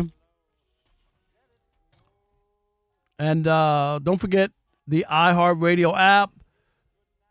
Stream us wherever you happen to be. That's right. Catch all the great Fox Sports Radio shows 24/7 in the new and improved iHeartRadio app. Just search Fox Sports Radio in the app. Stream us live every day. And be sure to check select the Fox Sports Radio as one of the presets in the iHeartRadio app. It always pops up at the top of the screen. And don't forget, coming up in about 7 to 8 minutes, Sean King will be down with the King. We'll get some of his NFL insight as well. Mm-hmm. But first, let's get to some of these calls. 877-99 on Fox. 877-996-6369. Bill Belichick fired most of his staff, except for his son. So grimy. This is why I'm against nepotism. A lot of you people, man, you guys are y'all cool with it. I'm not cool with it. I've never taken part in that. Why are you not cool with it, Rob? Because it stops opportunities for people who have worked hard looking for an opportunity, and they don't have an in. Their dad's not a head coach. Yeah. Or their uncle or something. Or their friend, a radio host, right? You know what I mean? Yeah. I don't mean to be racist, Rob Parker. I'm just saying it. Way to call the kettle black, okay? Thank you. Andre in Massachusetts, go. What's up, Andre? How you doing? Thanks for taking a call. Listen, I don't have a problem with it because it's to be expected with Bill Belichick. You know, frankly, this is the nostalgia of Bill Belichick trying to reinvigorate. Andre, but there are companies that's frowned upon and written in that you can't hire relatives. Like, I don't know why we accept it in sports. Why do you accept it to be expected? Why? And then for him to fire everybody but keep his son. That's the only part for me. Yeah, the nepotism's already there. Andre, you cool with that? Rob, with the work that you've done with the National Association of Black Journalists and kind of mentoring young journalists and building them up to, where they can move forward in their career, the connecting point is you're 1,000% right. Yeah. Because those individuals who are talented, capable, and qualified, we're talking about journalism, but we're also talking about sports, the references that you made that aren't going to get an opportunity. Right. My take is, with Bill Belichick, the thing that really galls me right now is he got away with this for decades because they were winning with the Patriot way and not paying guys and firing everybody, and it all took place behind the guise of Tom Brady, so we accepted it. But minus Tom Brady, when he's doing the same nepotism, and it's really just about ego.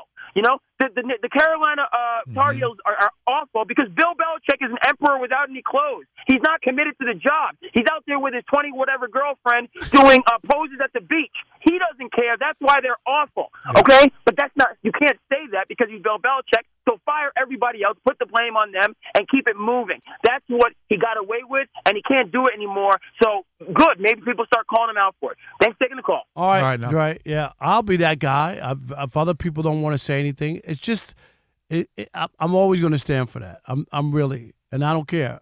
Being a mentor to people is not hiring people. I don't hire anybody. I've never hired anybody at Fox Sports Radio. You've never hired anybody, but you had influence. No, I did not. You had no influence, Rob, in hiring and getting people hired in. Hey, Rob, hold on. I'm not a smart guy. Let me put some puzzle pieces. Where do you teach right now? Just a quick question. Where do you teach? Yeah, where do you teach right now, Rob? USC. Okay. All right. Hey, Chris, you close to a microphone?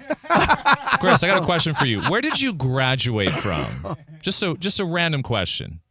Where? Okay, let me get this straight. Where do I graduate from? Yes. Where did you graduate college? I prefer really not to speak. If I speak, I am in big trouble. Did you or did you not attend a Rob Parker class? I attended a Rob Parker class that he bullied me into taking. Rob! No. Legit, I wasn't even taking at the onset of the semester. Good job, Alex. You with me on this. He's you've got some people, in the door. Oh, hey, that's not nepotism. I'm not hiring my nephew. It's yes. Rob yes. G or the odd mob, I'm sure, is on my side. It's kind of split, actually. Okay. And not with regards to this whole situation, but with regards to the Bill Belichick, Rodman says, hey, if I could help my son, I would. Point blank. Yeah, if you have your own business, I'm fine with that. I think anybody would help anybody. If they wouldn't. But that's why. But I'm saying that's why. If we worked, if you're, let's just keep it real. Yeah. Scott Shapiro's our boss. Seriously. Yeah. Would there be a Fox Sports Radio if his nephew, his cousin, his uncle, like from a corporate standpoint? No. No, it would not. Yeah. So easily Scott could say, I'm going to hire my cousin. I'll put, when Chris leaves, I'm going to put my nephew in to do the show. No, it wouldn't. But how are the ratings, though? No, but because if the ratings are fine, then there ain't no problem. No. Corporate wouldn't allow that to happen. You know that, Rob. Yeah. All right, so here's another one. That's why they put those kind of things in there. For sure. Zach from Florida says, Steve, talking about Steve Belichick, coaching the NFL for years, and they almost beat a top 25 Virginia team with a bad Almost, or did they win or lose? So he's trying to defend. He says maybe this guy isn't the problem. And just for context. Did you see the scores of those games? I need to see For the scores. context, the Tar Heels offense ranked 129th nationally in total offense, 119th in points per game. Defense, they were a blistering 69th in scoring. Oh, yeah, real good. And 41st in total defense. Okay. 41st? All right. Not decent. I mean, not bad. All right, I'm not even Chris Perfett. I'm not going to even call you USC. No, Chris. go ahead. Call him by his tagline. Oh no! You now it's, did you not have lunch with me, Chris? Now it's time for we have not actually had lunch in a while. It's been a while. In a while, we haven't. We got the job. He's established. He's in. You don't need it. Well, we've got a good system going. Rob only eats flats. Yeah. And I'm a big drums guy. So it works out. So we don't have to you don't have to order flats only. And we don't have to pay the $2 surcharge when we go out there. That's right. Why it's great. That's right. You just keep it simple. There. Chris Perfett, you're up. All right. Well, let's get you caught up on everything going on in the world of sports. Utah head football coach Kyle Whittingham is stepping down after 21 years leading the Utes on the field. He is leaving with the third all-time winning record among active FBS coaches, 177 to 88 losses. That's also the winningest coach in Utah history. Also in the college world, former Michigan head coach Sherrone Moore was charged with a felony count of third-degree home invasion. He was charged on Friday in Ann Arbor. In addition to the felony charge, he faces 2 misdemeanor charges, one of breaking and entering, one of stalking in a domestic relationship. Moore has been released on a $25,000 bond, must wear a tracking device, and is due back in the court in January. Colts quarterback Riley Leonard does not carry an injury designation for Sunday's game against the Seattle Seahawks. Colts have yet to reveal if Leonard will start or if it will be the 44-year-old Phillip Rivers signed to the practice squad this week. Kerry, are you which team are you? Team Rivers or Team Leonard here? There's no way that Phillip Rivers should be starting quarterback in 2025. Really? You don't think so? No, absolutely not. But I am interested in seeing what happens, though. So that's a different what story. kind of blitz? Just go after the old man. I'm telling you, he might be able to take some hits. He's got the dad. Blitz. He's got the dad fat on now. It is not safe out there. I know, but you know what's not safe? Being at home, stepping on Legos. That's true. Either way. Cowboys wide receiver CeeDee Lamb officially cleared concussion protocol and will play Sunday against the Vikings. Browns rule out 4 starters against the Chicago Bears. Cowboys cornerback Trayvon Diggs told reporters he expects to play Sunday against the Vikings after 2 months absence where he's been dealing with a knee injury and a concussion. He is cleared to play on Sunday. Cowboys would need to activate him. NBA scoreboard right now, 10 minutes to go. In the third quarter, the Detroit Pistons with a 77-60 lead over the Atlanta Hawks. Sixers and Pacers, 5-point lead for the Sixers, 74-69 with 7 minutes to go in the third quarter. Cavaliers down 10 points to the Wizards, 74-64. That with 10 minutes to go in the third quarter. Rob and Kerry, back to you. And, of course, we did get a text message from our boss, Scott Shapiro, who I was mentioning. No. Alex, Breaking news. There we go. Drop it. I prefer really not to speak. If I speak, I am in big trouble. Yes, and I do quote. This is from Scott Shapiro, the Big Bob. He says, Rob, great news. My nephew is in to co-host with you on December 24th. He likes chicken fingers and ice cream, if you're able to bring some over from the Cheesecake Factory, attached with an adorable picture. Yes. So, Rob, there you go. You excited? Love it. Oh, yes. There we go. Yeah, Scott. Bring them on in, Scott. Nepotism all over the place. All right. It is the Odd Couple on a funky flashback Friday. Rob Parker, Kerry Rhodes here on Fox Sports Radio. Every goal starts with an assist on and off the field. That's why Haleon and U.S. Soccer are launching the Assist, a celebration of everyday acts of support that help people achieve their goals with iconic brands like Sensodyne, Tums, Voltaren, Advil Centrum. So to learn more, go to HaleonAssist.com. Now let's hear from the King, none other than Sean King. Sean, what's happening? What's up, fellas? Sean, what's up, brother? How are you? Hey. I can't complain. When are you going to be a starting quarterback in the NFL? Because anybody that putting people in who are 44 years old, got 19 kids, out of shape, all that, how ludicrous is this? It's extremely ludicrous, but it's also the best thing that's ever happened to the game of football. Why you say that, Sean? It's a direct shot at all of the parents that have kids in middle and high school that are paying all this money for these quarterback coaches that are teaching their kids nothing about how to play the quarterback position at a high level. That's what this is about. There are so few quarterbacks that the NFL thinks are capable of helping them actually win a game, that they went and got a guy that's my age to bypass being eligible for the Hall of Fame to come back and play. Well, first of all, he wasn't getting in the Hall of Fame on the first ballot anyway. So I hear people saying, "Oh, I can't believe he's doing that." Yeah. He's not a first ballot Hall of Famer. Okay, he never won anything.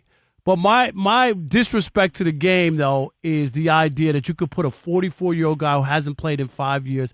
That's disrespectful to the game. That's the issue that I have. No, it's no, Rob. First of all, you don't know that he wasn't going to get in because you only have one vote. Secondly, he wasn't getting in. But what? It's not the first. First of all, it wouldn't be the first person that got in that you didn't vote for. No. So you can't. He wasn't getting in. I'm sorry. You can't definitively say that, but it's more a direct attack at the evolution of the quarterback position. And so, to the Steph Curry has changed basketball. Mm-hmm. Patrick Mahomes has changed quarterback. Sean, why do you think the quarterback position has changed so much and so drastically that you need that these guys can't run and can't read coverages now? What's going on with that? No, so it has nothing to do with that component. Okay, it's the fact that people have monetized training the best and brightest and most talented quarterbacks in this country. And in order to justify what they're getting, they mimic the Patrick Mahomes top 10 plays. Mm-hmm. They mimic the Josh Allen top 10 plays. Mm-hmm. They mimic the Lamar Jackson top 10 plays. What they don't do is say, let's analyze Joe Burrow from the waist down from start to finish. They don't go back and say, none of these guys that are training quarterbacks now utilize Tom Brady or Peyton Manning film. Mm-hmm. Well, but doesn't the Peyton Manning have a quarterback school or something? I thought they have a school for quarterbacks. No, they've got like something that goes on in Louisiana where they get like all the top college and high school quarterbacks, but that's not like something that Peyton's actually developing the kids. Those are kids that are already on the radar that they get to come to a camp and do something for the state of Louisiana. We want to ask you about Joe Burrow. Sound like somebody ready to retire. He's 29, making $1 gazillion and not having fun play football. That's what he said. What did you hear? What I heard was, I'm saying the head coach and the GM are two individuals that I don't want to be attached to moving forward. But wait a minute. Let me just push back. He's the one who went out of his way to push for the two receivers to get paid. Okay? Mm-hmm. You need to be protected. What about the offensive line? Now, you wanted your weapons, but there was no money to take care of protecting you? Come on, man. You're culpable. Yeah. You can't act like it's just the front office and them. Why did they need to sign both of those guys and spend all that money on receivers when you can't protect the quarterback? Come on, Sean. So I'm glad you brought that up, Rob, because this is a problem in sports overall. At some point, the adults in the room have to actually adult. Yes. Right? Like, so I don't care what Joe Burrow thinks. Like, if I'm the GM of the Bengals, like, what's best for us to have a competent football team? Yep. Not football offense. Like, in college, I'm not letting my players vote on if we're going to a bowl game because I'm the adult in a room. And I understand the bowl game is about two things. It's about rewarding the seniors for everything that they've put into college football, understanding they may not ever play this game again. And it's also an opportunity for me to get my young players who are going to be here next year some full contact 11-on-11 practice. We're starting, so sometimes the adults in the room got to adult. And I feel like that's what's missing in the game of football from top to bottom. The adults are acquiescing to the younger individuals, whether they be teenagers, whether they be college-age kids, whether they be pros. Like, at some point, the adults got to start adulting. It's not up to you. Like, Rob, when did your parents ever ask you, well, what do you think about this? Never. They never even asked me what did I want for dinner, or right. this is dinner tonight. That's what we're having. Exactly. Yeah. Right. Like, if the Bengals hire me, like, I would invite Joe Burrow into the room and say, listen, man, I think you're a great quarterback. Here's what we're going to do. I want you to trust me to be a great GM. Yeah, give me right. Just like I'm going to trust you to be a great quarterback. I like that. If I ask your opinion, I want it. If I don't ask your opinion, I don't need it, and I'm not going to accept it. I like that. Sean. Let's talk about quarterbacks. We still, since you're here, and what's going on with Lamar? Have you checked out any of his tape recently? I mean, he hasn't been very accurate here in the last since he's gotten back from injury. Have you looked at anything or detected anything about his play here recently? Well, you have to put context. He's a two-time MVP. Yep. But he's never been an accurate quarterback. He's always gotten away with it because he's been the best athlete on the field, regardless of position. So for the first time in his career, he's had sustained injuries, meaning he's not incapable of playing, but he's not the best athlete on the field. And here's where it goes back to. I don't think Lamar's ever been really coached. Like, coach meaning, like, when we come from practice, I don't care if you went 10 of 12. Your fundamentals were bad on 9 of the 10 completions. And as we get older, you have to rely on fundamentals. It's not about just talent, because the talent starts to age. It starts to diminish. And then what do you fall back on? It's why Brady and Peyton won championships later in their career. No. Don't give me Peyton. Peyton had 98 yards. He had an interception. He didn't play well. That was a defensive Super Bowl. He was terrible. Rob, we're talking about fundamentals. I'm just saying, but don't act like he quarterbacked him to a Super Bowl. He was the Tin Man in that game. We couldn't even move. Come on, that was a parting gift. All right, let's go here. I want to talk about Patrick Mahomes. Speaking of aging quarterbacks and how bad. Goodness, here you go. Well, before the season started, I said they wouldn't make the playoffs, Sean. They play the Chargers. What do you got for me with the Chiefs? 6-7, just really bad games. Other than that 4-touchdown game against against Dallas that they lost, he's really been bad. He's got 3 touchdowns, I think, and 6 interceptions in the other 4 games. So it's really, really been a rough patch for Patrick Mahomes. What do you see here? First ballot Hall of Famer. Well, we're not talking about. Listen, listen. I can't talk if you interrupt. All right, go ahead. First ballot Hall of Famer. Not very good right now. Same conversation with Aaron Rodgers, but Aaron Rodgers is age based. Patrick Mahomes is performance based. They got everybody healthy. Yep. Like you can't say they don't have talent. Like they got Xavier Worthy, Rasheed Rice, like Hollywood Brown, like Juju Smith, Travis Kelce. Like even if some of those guys are not in their prime, they got more guys than almost every other team in that football league. It is amazing. What's happened is Patrick Mahomes and his pettiness changed the entire way the National Football League viewed contact on the quarterback. They made a conscientious effort to say, we're going to protect the quarterback at all costs. And Patrick Mahomes kept pushing the line. He kept pushing the line. I'm going to act like I'm going to go out of bounds and get 10 more yards. Yeah, I'm going to act like I'm going to slide and run. I hate it. And now, guess what? Everybody's on Patrick Mahomes. And he's not performing. So guess what? He's a no-doubt Hall of Famer. But he's now playing for Mount Rushmore. I think the truth don't have emotions. Is this the truth, right? Patrick Mahomes not very good right now. Not saying he hasn't been great up to this point in his career. Right now, he's not very good. Watch the games. No, I agree. A lot of people don't want to criticize him, and I get it because of his resume, but we're talking about not a Lifetime Achievement Award. We're talking about the here and now. Thanks, Sean. All good, my man. Appreciate you. Thank you. Appreciate you, Sean. Hey, before we leave, the Mets got to be the dumbest organization in all of sports. Why in the world would you pay Juan Soto and then decide we're not going to keep the closer and we're going to let Pete Alonso walk? All right, I'll see you guys later. No doubt. We already know. And Pete Alonso, 155. They didn't have that for him, but they had 765 for Juan Soto. Can you? Ridiculous. Right? No, it makes no sense. You don't have any money for Pete Alonso. Oh, no, we're not giving him a 5-year contract. As if their owner's worth $23 billion. Oh, I know. Yeah. All right.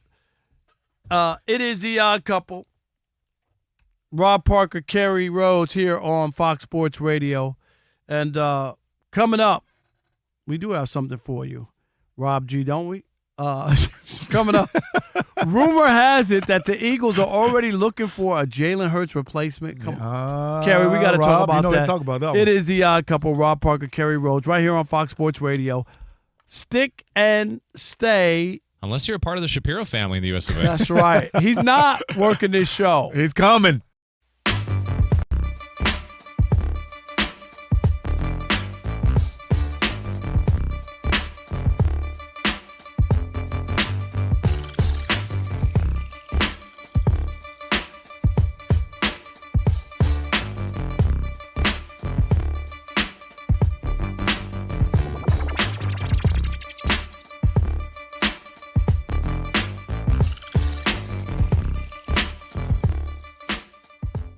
One person who is not feeling the vibes, though, in L.A., LeBron's agent, super agent, Rich Paul. Take a listen. LeBron James. I personally don't think the Lakers are good enough to be contenders right now. Not right now. I don't think they have enough to get to the Western Conference Final. Then when you go into the playoffs, we seen last year, they ran into athleticism and length. They struggled. So when you look at it now, athleticism, length, shooting, speed, right? Because now, can the Lakers play fast? I don't think so. And style of play. You can't, you know, that style of play is going to be very easy to guard when you get to the playoffs. Fit in with? Just thank you very much. Should people cancel their season tickets? He said everything other than this is a waste of time, LeBron and Luka. If I'm Rob Pelinka, I'm livid. If I'm the new Dodger owners, I'm livid. I'm dead serious. Because it looks bad not only on Rich Paul, but on LeBron. Like him and LeBron don't talk? They don't talk? They're not contenders? Right. They have no shot? Is that what you're saying? They got Luka. They just signed him to $1 gazillion. They got Austin Reeves. They were winning without LeBron even showing up. Mm-hmm. And now you're saying that what is the end result, the end game? What do you get out of this? But he also said in that same podcast that LeBron's not going anywhere. Don't want to be traded. So what is he playing for? At this age? This many years? Is it just to compile stats? Isn't LeBron playing to try to win more championships? Mm-hmm. And your agent is going out publicly and saying the team is garbage. You can say it as nice as you want. The team is garbage. They can't defend. They're LeBron and Luka, their statues. I mean, he didn't go that far, but that's what he said. What? It's unbelievable. You're paying LeBron $1 gazillion, and his representative comes out and tells the fans of Los Angeles this team is garbage on a podcast. Is this where we are? And there's nothing, and the Lakers just have to act like nothing happened. And if anything else, if this was a reporter or somebody, they'd be ready to pull their credential or deny them access. Am I right? Or make a stink with somebody. It's mind-boggling. I don't get it. Because if that's the case and he really feels that way, then he should say, and we got to work a way to get LeBron out of here, okay? And it comes off as typical LeBron and why so many people have an issue with LeBron. It's never enough. When he came to L.A., they had all these young, talented players. Get rid of everybody. I need somebody now. I can't wait for them to develop, right? I need somebody to win now. Blah, blah, blah, blah, blah. And now again, they went and pulled off the trade for Luka, at the time, 25 years old, with 5 first-team All-NBAs, and he still don't have enough. I don't get it. What do you get from this? Well, so I'm glad you asked that. So I'm going to work backwards. What do I get from this? I don't know what I'm getting from this. Is this an ulterior motive with Rich Paul? Because anything associated with LeBron, you do know is calculated. That's what I'm saying. And so LeBron's agent and very good friend, close confidant, having a podcast, going to then speak on LeBron, we know has to be some type of calculation or some type of motive in that, right? And it's also interesting, a lot of LeBron's confidants in his inner circle, Maverick Carter has what? The Shop. LeBron himself had a podcast with J.J. Redick. J.J. Redick is now coaching LeBron. LeBron continues to have podcasts. Now it's with Steve Nash. And it just goes in. Rich Paul now has a podcast with Max. I said that to say a lot of messages are going to come out. You're not going to be in Bron's inner circle just talking recklessly about Bron. You know what I mean? Like, this is going to be something that is obviously designed, and you know exactly what you're saying. And also, this gets weird because Rich Paul, if you watch more of that podcast, Rich Paul, you're not a regular guy. You can't just throw out makeshift drafts and trades and stuff like that. He started talking about, I would love to see Patrick Mahomes with the Dallas Cowboys. You know, I would love to see Luka doing this. Imagine if Luka was that. Like, Rich Paul, your thoughts carry a lot of weight because at one point in time, half the Lakers team was a Rich Paul client when they were on that championship run a handful of years ago. So him speaking is always gonna have people. What does this mean? Him doing a pod every week, Rob, we're gonna go, what's the message? What is he really meaning? What is he really trying to say? Because of what the pull that he has. So I just don't quite get why Rich Paul feels the need to have a podcast when he's such a super powerful agent like this, and specifically talking about LeBron, who's his biggest client.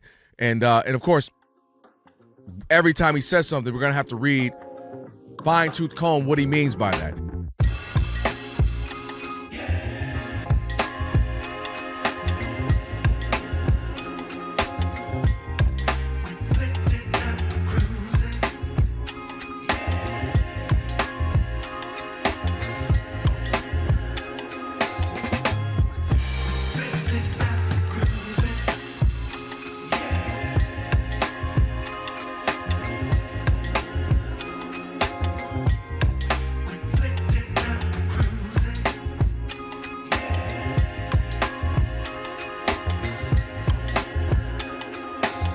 Christmas tunes? I am.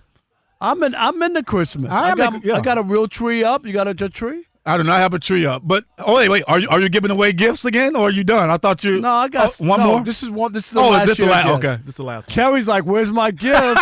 Where's my gift? No, it's no, coming." no. Yes, this is the last year of gifts. This is the last one. It is the Odd Couple. Rob Parker, Kerry Rhodes here on Fox Sports Radio.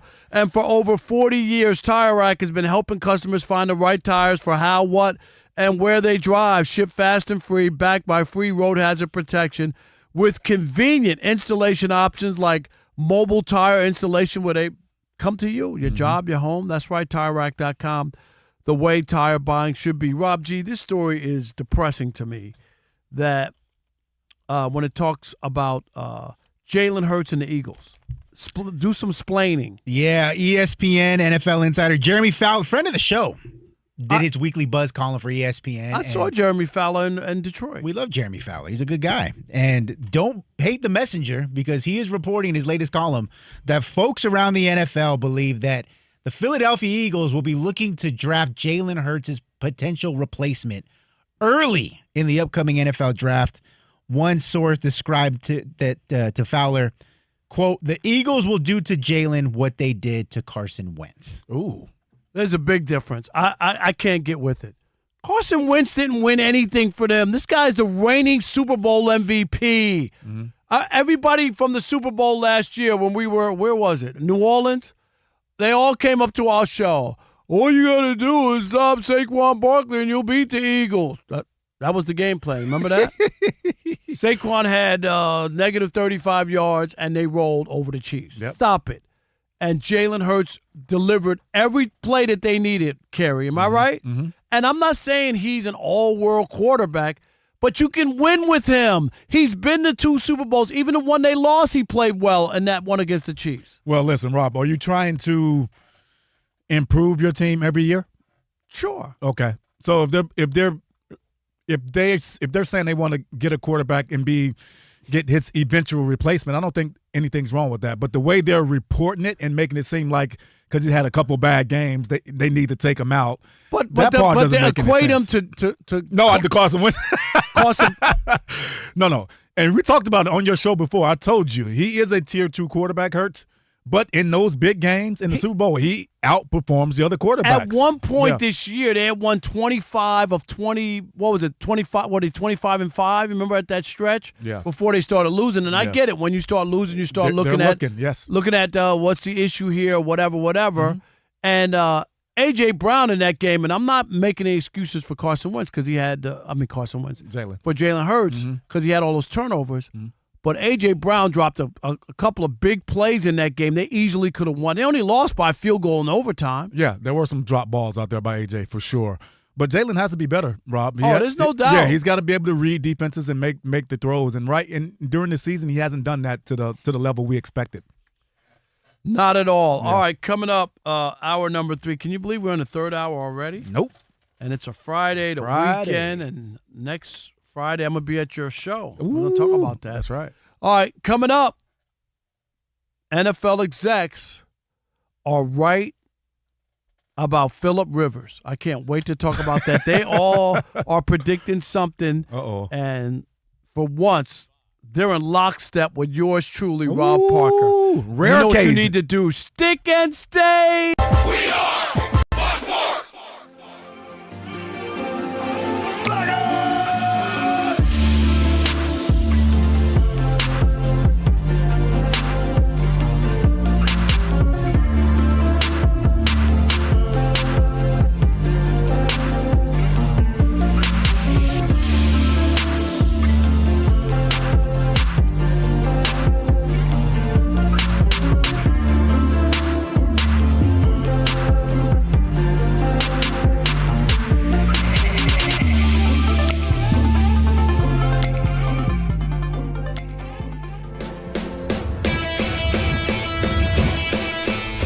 wake up. It's two pros and a cup of Joe, Fox Sports Radio. You ready? Yes. I'm Colin Cowherd. This is The Herd. You are listening to The Dan Patrick Show. It's the odd couple. You know what time it is. Let's get it. Fox Sports Radio. Bigger, bolder, and better than anyone in the game.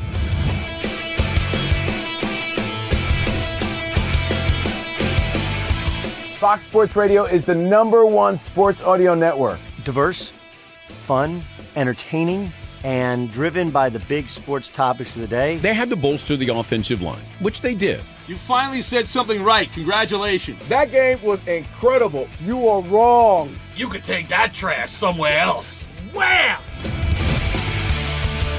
We have a very special connection with our audience, our listeners. People feel that friendship. And I appreciate y'all, so I love it. It's all for you. Thank you. I'm your favorite fan. Thank I you. love you. You're very talented. You're the best. Thanks for taking my call. Sure. Great show. Thank you, Jim. You sound like Joe Pesci. How am I funny to you? I can't help but notice that the W-2s for the quarterback look a lot higher. That's because we're worth it. You gotta be kidding. He never was an elite quarterback. This team is unstoppable. He made the right call. You know that's right. LeBron James is a legend. No, he's not. He complains all the time. You say Brady's the greatest quarterback of all time, but Eli Manning beat him twice. Wrong. Wrong. For 25 years, Fox Sports Radio has dominated the sports audio landscape with the biggest talent and the best programming available. We talk sports and we have fun doing it. We talk about life. Sports radio is where you go after the games are over, and then the discussion begins. If the Chiefs win, Sorry, Patrick Mahomes here. What do you mean by if the Chiefs win? It is live. It is unscripted. No other medium can touch that. And that's what makes it special. Yes.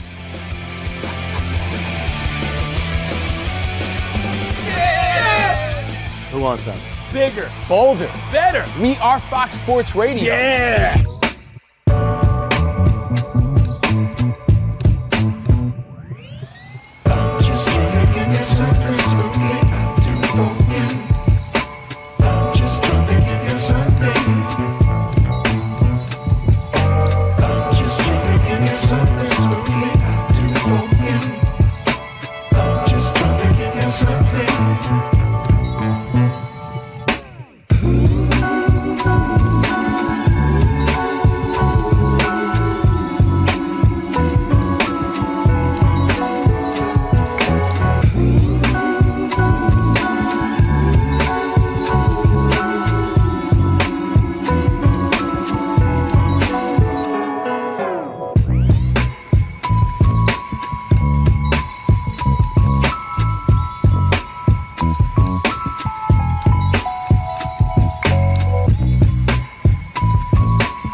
Getting you caught up on the NBA scoreboard. Fourth quarter beginning. Detroit Pistons with a 104-79 lead on the Atlanta Hawks. Started the fourth quarter. The Sixers and Pacers tied 92 apiece. And at the end of the third, the Cavaliers are down 100-85 to the Washington Wizards. Earlier on Friday, former Michigan head coach Sherrone Moore was charged with a felony count of third-degree home invasion.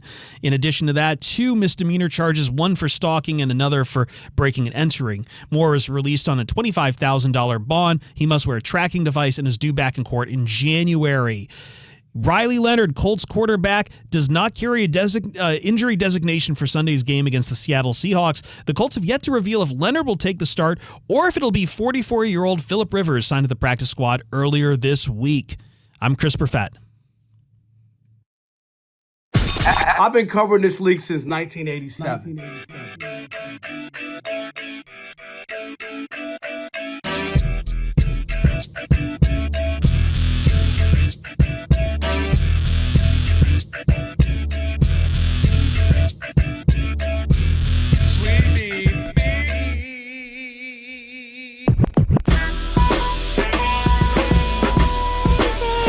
Can this sports writer and this sports fan share a radio show without driving each other crazy? Now, live from the Fox Sports Radio studios, here's Fox Sports Radio's Odd Couple, Rob Parker and Kelvin Washington.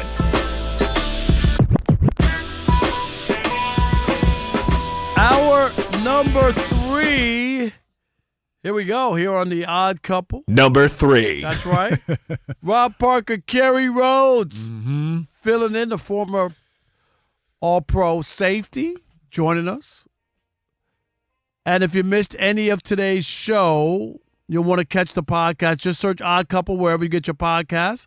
Right after the show, today's podcast will be posted. Be sure to follow the podcast. Do it! That's right. Rate it at least 5 stars and even give us a review. Again, search Odd Couple wherever you get your podcasts, and you'll find today's full show and a best-of version posted right after we get off the air. Don't forget, in about 28 minutes, Eric Williams from Fox Sports. He's an NFL reporter. He'll join us. Also, last call, pigskin pickoff. Unfortunately, Kelvin has already made his picks, so Kerry, you can pick along. Kelvin is so bad, just terrible. I see RG over there. I mean, Rob, he's bad. He's really bad. But it is what it is. That's funny. And I used to beat up on Chris, but this is ridiculous. I mean, the other day he said no mas. I mean, did he send in the picks or he let his 3 daughters pick the football game? Would have been better.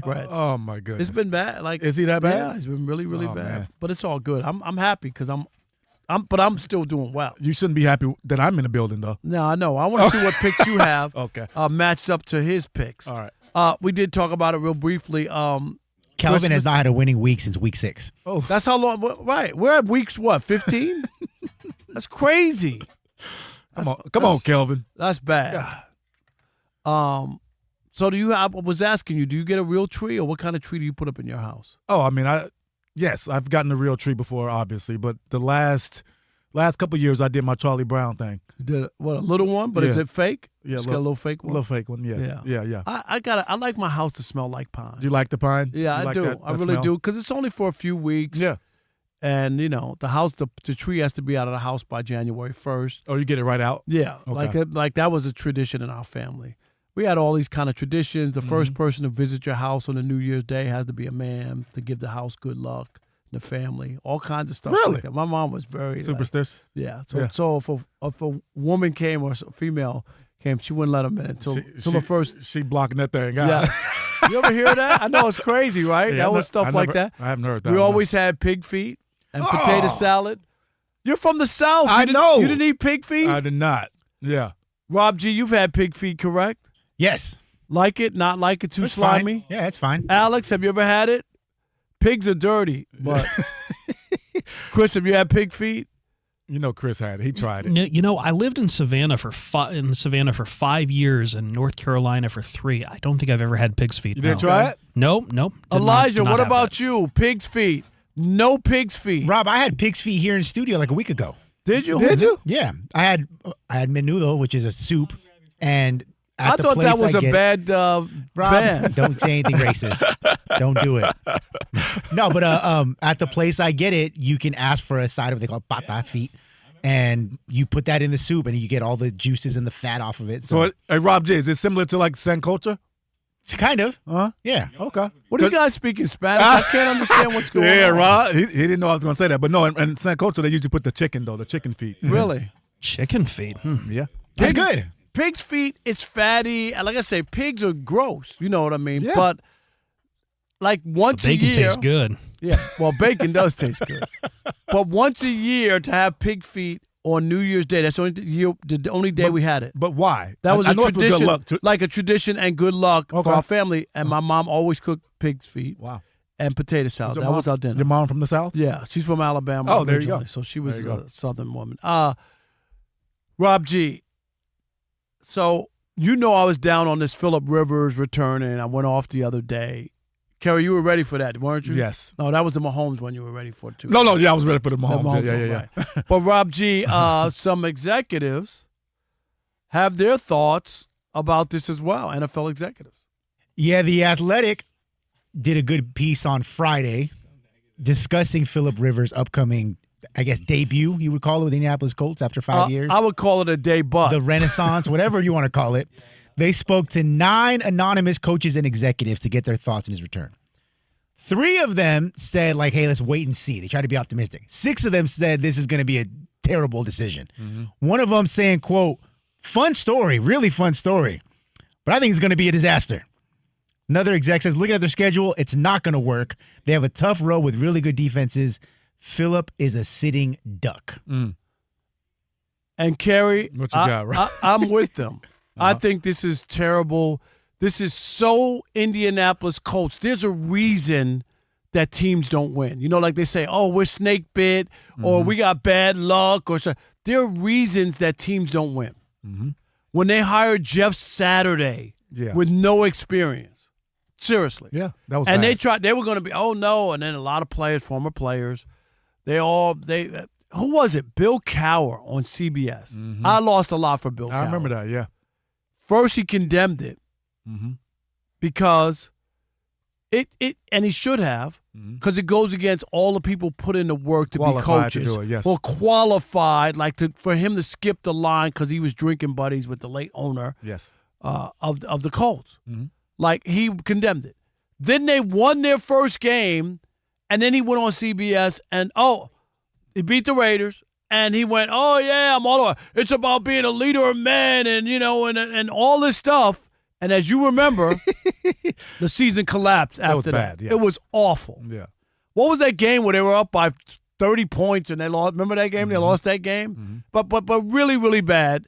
And in this case, this is why the Colts are bad. So they had this great start of the season. I get it. Danny Dimes, whatever you want to call it, Danny Pennies, whatever. He was already, on his way down as far as the style of play and how well he was doing. But there's nobody else to quarterback. You go get. This is like a 44-year-old guy. 44. Hadn't played in the league in 5 years, and you're going to put him out there with this hope that he's going to buck the trend. He's going to bring you some magic juju.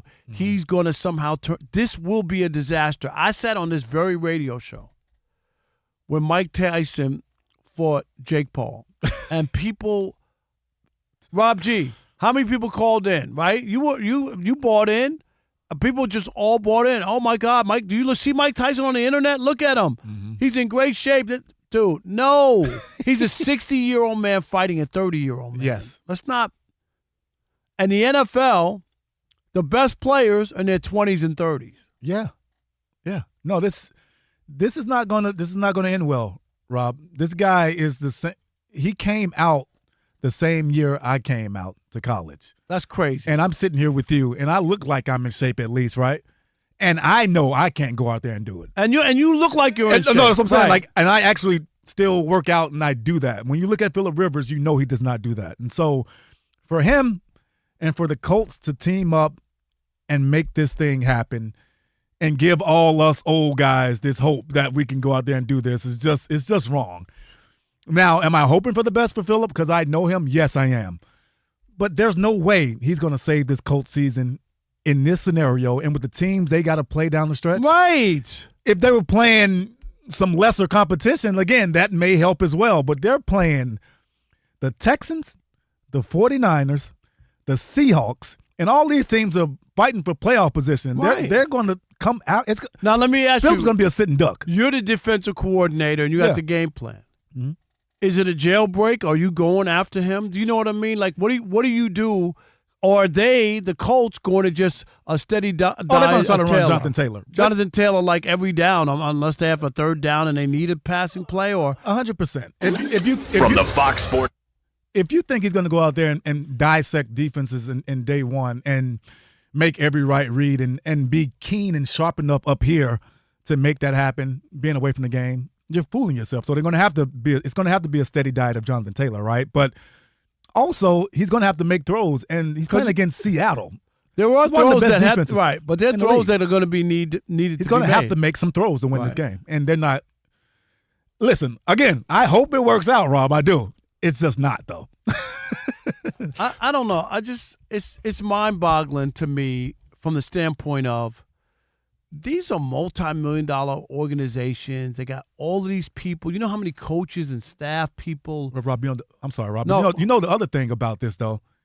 They've put all their eggs in the basket, though. Right. Like, they have to win. And so when you put yourself in these situations where it's not a want, it's a need to win. You started out so great. You had all this talk, all this buzz. You make the trades to the Jets for Sauce Gardner. Like, you need to win now. I know they want to take that trade back. Exactly. I mean, seriously. I think Sauce was probably the bad luck. He came from the Jets, right? Yep. You already know. Probably shouldn't have done that, huh? And they gave up 2 first-round picks. That's the point. Like, they got to win, Rob. And when you win that situation, Chris you do stuff Ballard, like this. the GM, if this thing blows up in their face and they lose the last 4 or whatever, and he doesn't play well, and they probably need to part ways. So they should fire him. Yes, you already mortgaged the future already. Right, you've done all of that. Even in the Danny Dimes, I mean, I get it. Yeah. Like, did you really think there's too much bad tape on him out there, to really buy in? And I know early on, I looked at the schedule. They didn't play anybody. And I'm not – I know you still got to beat them, still got to play and all that other stuff. But I do look at who you play and who you beat and those kind of things. And I'm just expecting bad. I'm really expecting bad. But it's not even about who you beat. It's about how you're playing. Even when you're losing or winning in certain situations, it's about how you're playing. If you're playing the right way, that takes you, that carries you out a little bit more as well. Yeah. Yeah. Do they make the playoffs? No. So you say they don't even make the playoffs? Oh, they're done right now. They're going to finish 3rd in that division. Wow. Yeah. I mean, the Texans are. I said the Texans are going to win the division now as they've turned the corner, but Jacksonville is in first place. So I mean, it's going to be tough sledding for the Colts. Yeah. It is such a mess. Such a mess. Yeah. All right. 877-99 on Fox is the telephone number, 877-996-6369. Will the Phillip Rivers era in Indianapolis be a success or a failure? We want to hear from you. What are you expecting? It is The Odd Couple. We'll continue that conversation next with you. Rob Parker, Kerry Rhodes on a funky Flashback Friday right here on Fox Sports Radio. And you know what you need to do. What's that? Stick and stay. To watch Old Man Rivers maybe get a hernia in US of A. Old Man Rivers. Yeah.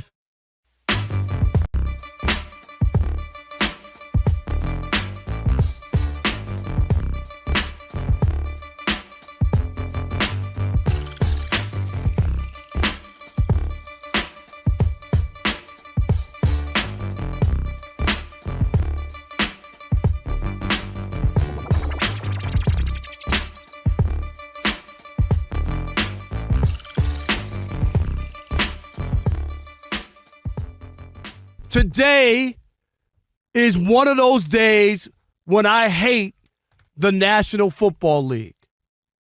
Because you know why? It sounds like an old Negro spiritual when I heard the news today.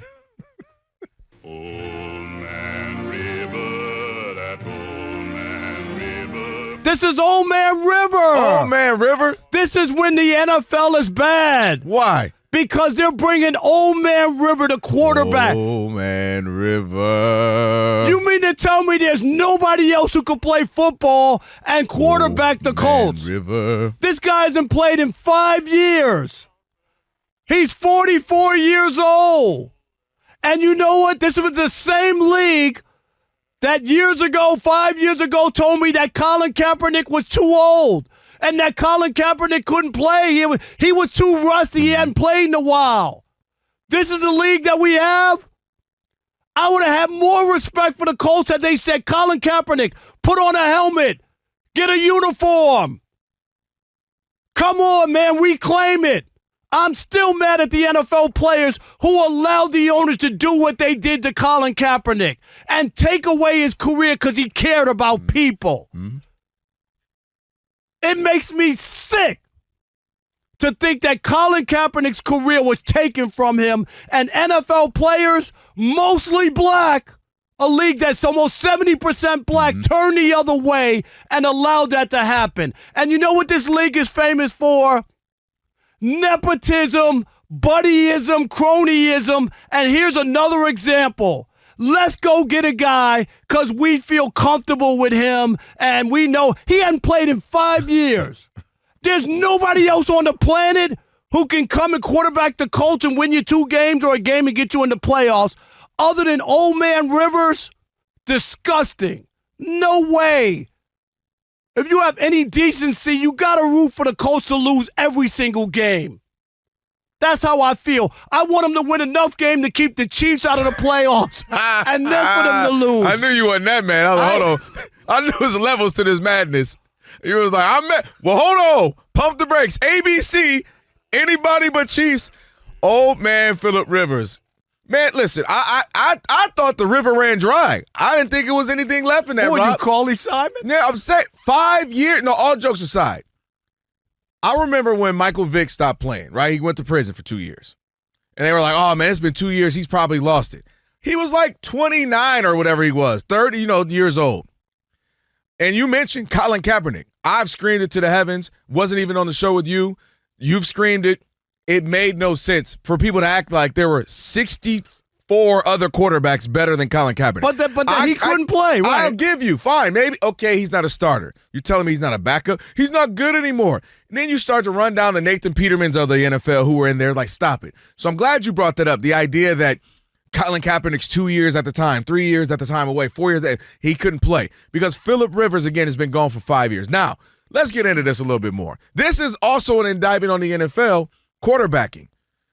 You're telling me there's not somebody else around that they can find? There's not a younger person around they can make it. Hey, we'll give you a 6th-round pick, 7th-round pick for your backup player X. I understand the familiarity. I understand that he's been with the organization. He played well, 11-5 back in 2020. What they win? You know what else happened in 2020? Win? Did he win something that I'm missing? The world went through the world stopped in 2020. You know how much more we've been through? A crazy election cycle, summer of George Floyd. Like, so much has happened in the 5 years. And he's 5 years older, Rob. It's not as if he was 30. Now he's 35. He's 44. We joke about Aaron Rodgers being old at 41. He's older than Aaron Rodgers. We're asking Phillip Rivers to come in and save the day, to be better than what Tom Brady was at his age. Even at his peak, he was never better than Tom Brady. You get what I'm saying? So, hey, come back 5 years later, you're 44, and come steer this ship. And mind you, well, he's got to, be good enough to win a game or two for them to get in the postseason. What's the postseason plan? Is the postseason plan to continue with Phillip Rivers? So this is an indictment either on the NFL as a whole, that there are not that many good quarterbacks laying around, or that the Colts are just like, we don't care about it. We only want to go get No, it tells you about how bad the Colts are. And the cronyism, this is the same organization that hired Jeff Saturday, who had no coaching experience, okay? How many blunders gone wrong. Right, how many blunders are you going to do? For real, a 44-year-old quarterback out of the league for 5 years. That's the thing. He hasn't been a backup for 5 years.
shorts. The cargo shorts. Is that me? Do I sound like that? Rob Parker, please hold. Odd Couple, please hold. Oh, I like that. I do everything. That's what But I it's say. Rob Parker Presents The Odd Couple. There you go. There you go. This is the Odd Couple show with Kerry Rhodes and Rob Parker. Oh, I mean, I'm sorry about that. It is the Odd Couple, 877-99 on Fox. Jump in if you can, and be sure to check out the brand new Odd Couple. That's right, Odd Couple YouTube channel. That's right. Just go to take a search, Odd Couple FSR on YouTube. Again, Odd Couple FSR. And make sure you hit that subscribe button, that like button, thumbs up icon, all that, comment away. Just search Odd Couple FSR and subscribe. Don't forget, coming up in about 9 minutes, Eric Williams, Fox Sports NFL reporter, I should say. So Eric Williams, he'll join us. And last call, pigskin pickoff, that and much more. So we got a lot to get to. Let's kick it off with Justin in New Mexico. You're on the Odd Couple Fox Sports Radio. What's up, Justin? Hey, guys. How are you? How you doing, man? Doing great, man. Hey, Merry Christmas to you guys, and God bless. You too. We appreciate the support, my man, and we're wondering about Old Man Rivers, is what I'm calling him. Talk to me. Yes. Where are you on this? How well will he do? Oh, man. Well, man, there's so much stuff to unpack on this conversation, man. First of all, I want to know, you mean to tell me there's not a quarterback out there? Crazy. I think that's crazy. That's available? You calling a 44-year man off his couch who ain't thrown a football pass in how many years, bro? 3 or 4? 5. He hasn't played in the NFL in 5 years. Yep. And then I go back to this. You telling me Colin Kaepernick wasn't ready to play? This is, man, I just hate it, bro. This is, I hope, I wish the best for the guy, but in hindsight, it's not going to work out. And it just goes to show how there's a lot of nepotism in the NFL, man. There really is. I have an issue, and you know I have an issue with it, in that they told us that Kaepernick was too old. Right? Remember, he hadn't played, rusty. Kaepernick, even if you took him now, is still 38. It's still way younger than Phillip Rivers, and he didn't get another opportunity. I'm always going to be salty about that whole situation. I just am, because I didn't think it was fair. Tim, Chili Tim in Atlanta, you're on the Odd Couple Fox Sports Radio. What's up, Chili? What up, Old Man River?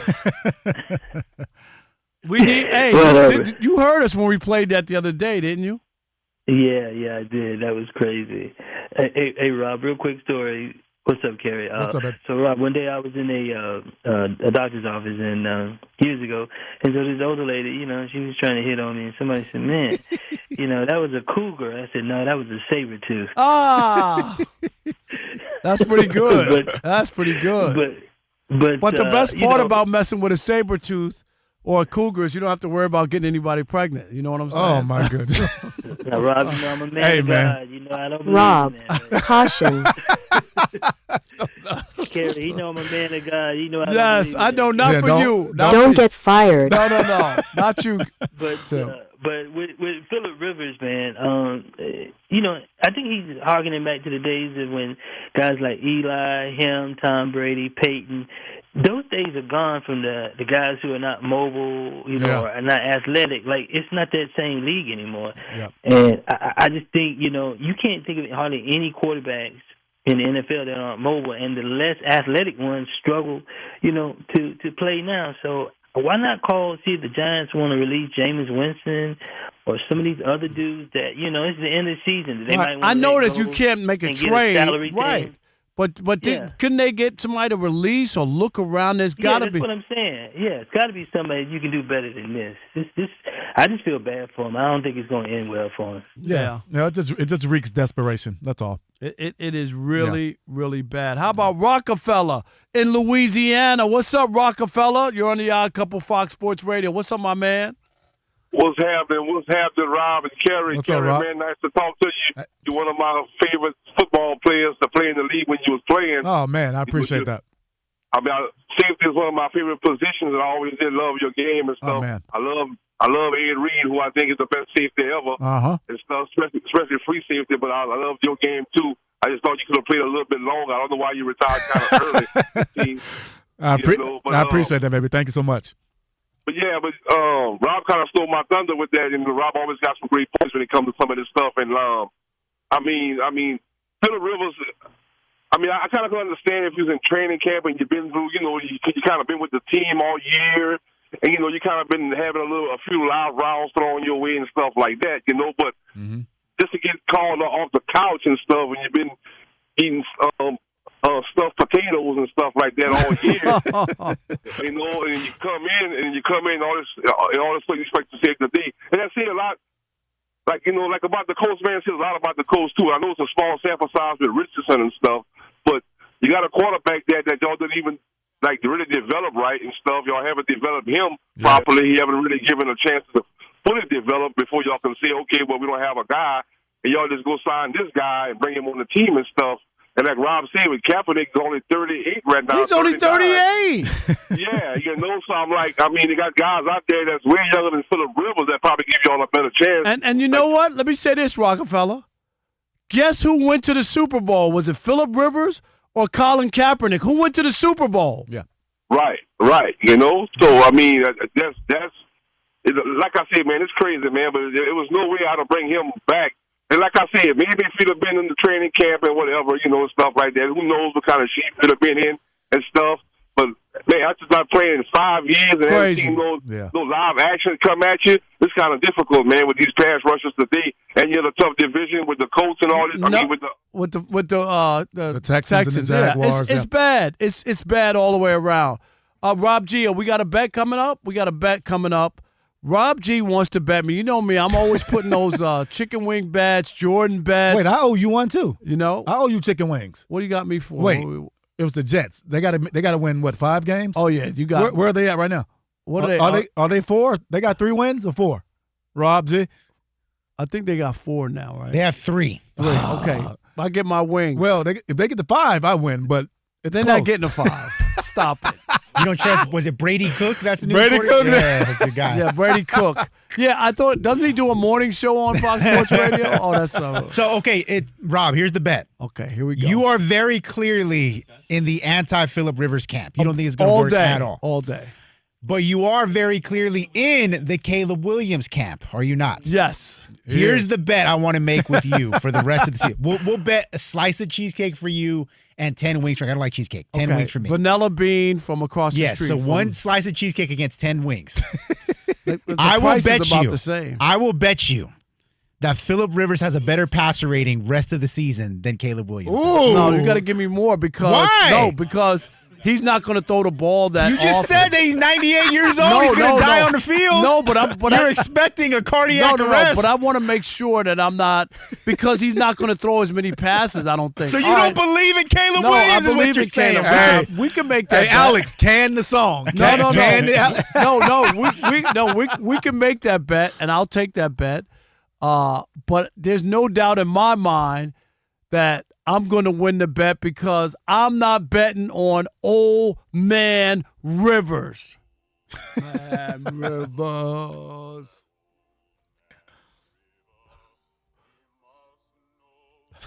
And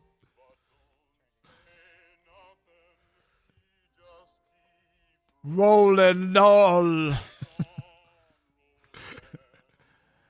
There you go. You hear that vibrato? Hey, if Phillip Rivers gets hurt, does the bet void? No, it does not. No. On the first play, it's going to be Aaron Rodgers. The first play is going to go back in 4 snaps. Oh, man. Unbelievable. All right, it is the Odd Couple. Coming up, Eric Williams from Fox Sports. He's an NFL reporter. But first, Chris Perfett with the update. Chris, Chris, what's up? I got to say, though, like the last couple throws Rivers took before he was out of the league, it's pretty good stuff in Indy still all the same. 5 years ago. I know. 5 years ago. 5 years ago. Think about yourself 5 years ago. I can think about myself 5 years ago. We were all wearing masks 5 years ago. Right? 5 years ago. Rob G, 5 years ago. Were you a better person? Alex, 5 years ago. No, I was not a better person 5 years ago. I'm the wrong person. I'm thinner now, so what's up? Yeah, but that don't mean you don't feel better about yourself 5 years ago. You were younger. That's it. 5 years ago, I was still dunking on people. That's not happening right now, Rob G. Right, Alex? You were good 5 years ago. Even better now. There you go. Gotta say though, I think Rob's got the right of it just because I don't think he's going to play. Yeah. Riley Leonard is probably going to. We still don't know who the starting quarterback is for Sunday. Oh, but, so they didn't announce him yet. No. I've had that. Yeah, we've been talking about that on the updates. Rob G, you already lost the bet. Riley Leonard does not carry an injury designation heading into Sunday's game against the Seattle Seahawks. He is week to week, they keep saying, but with no injury designation, the fact that Rivers is just now on the practice squad feels like Leonard will be starting this weekend. Either way, no designation. Have to see what's going to come down the pike there with the Colts. They have not yet publicly named their starting quarterback. Other news around the world of sports: Utah head football coach Kyle Whittingham is stepping down from his position after 21 years leading the Utes on the field. He has a 177-88 record at Utah. That makes him third most winning head coach among active FBS coaches, and doesn't need to really be said, but the winningest coach in Utah Utes football history. NBA scoreboard, it is final. The Detroit Pistons improved to 20-5, crushing the Atlanta Hawks. Where did I put that? 142-155, first team in the East to get to 20 wins. Sixers took down the Pacers, 115-105 final score from Philadelphia. Still 30 seconds to go, and it is a 2-point game. The Cavaliers have battled back.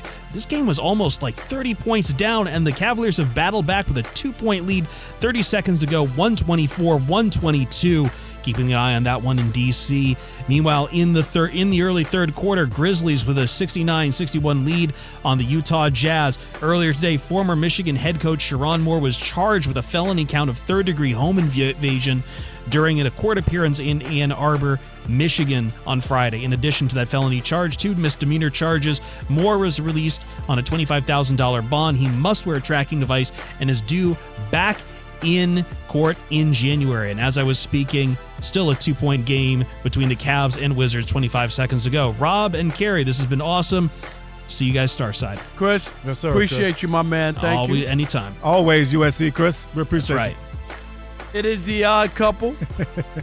Rob, Parker, Kerry Rhodes here on a Funky Flashback Friday here on the Odd Couple. And now let's welcome in our guest. He is Eric Williams from Fox Sports, of course, an NFL reporter joining us here on the Odd Couple. What's up, Eric? How are you?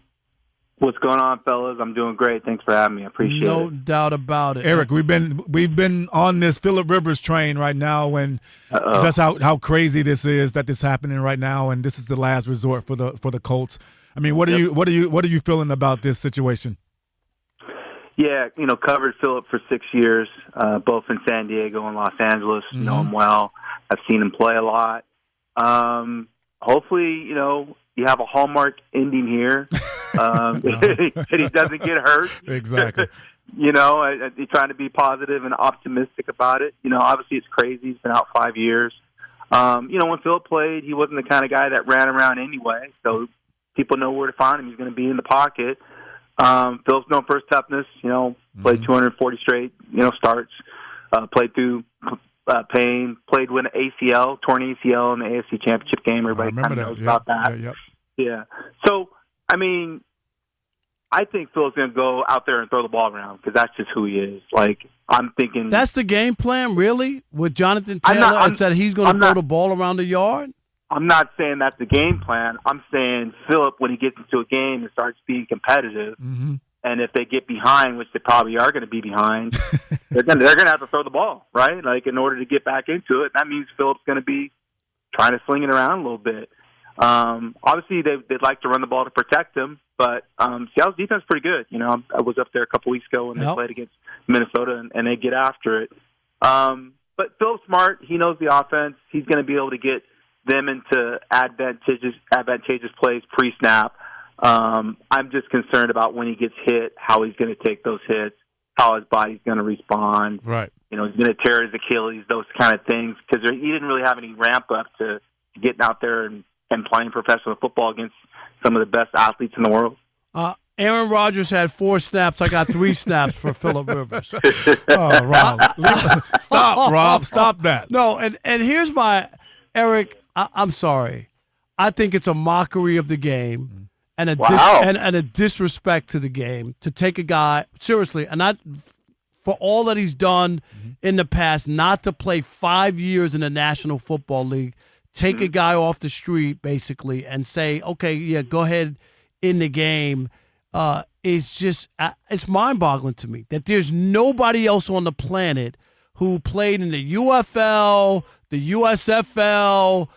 Some major college football, Colin Kaepernick. I could just name you a million people who are younger, who have done stuff, and nobody can play other than Phillip Rivers.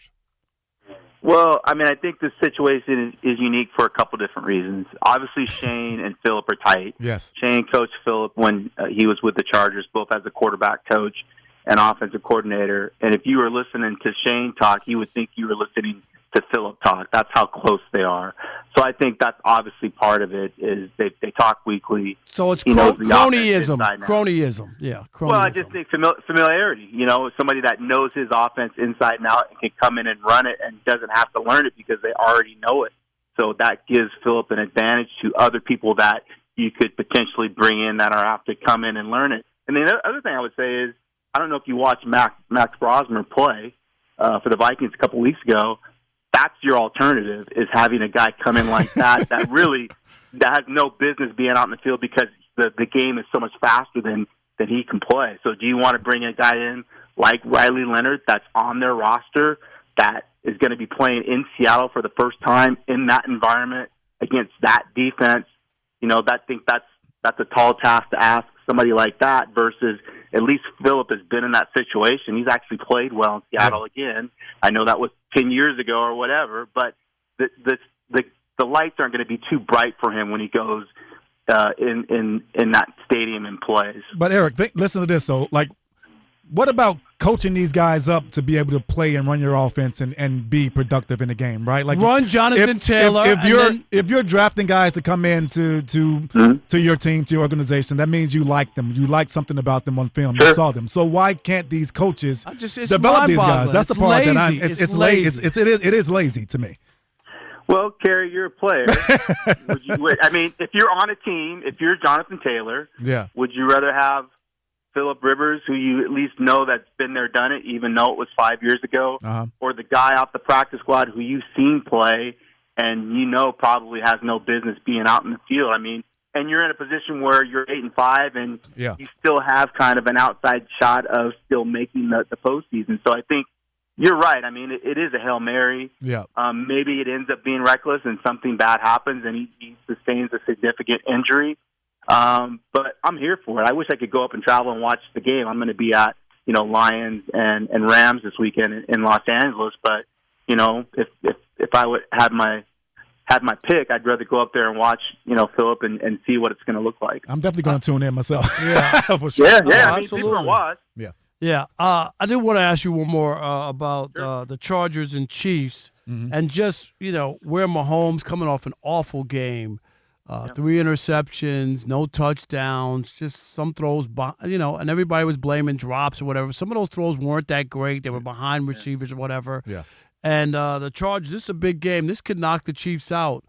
Where are you on the Chiefs and just how bad they have looked? Yeah, at the beginning of the season, I picked the Chargers to win the division. I just felt like the way the Chiefs played in the Super Bowl, that was kind of the end for this run of this group of players with their best players getting older. The Chargers have a chance to go ahead and end it. But you're talking about Patrick Mahomes, you're talking about Kelsey, you're talking about guys that have accomplished a lot in their career and have a lot of pride. They're going to be playing at home as well.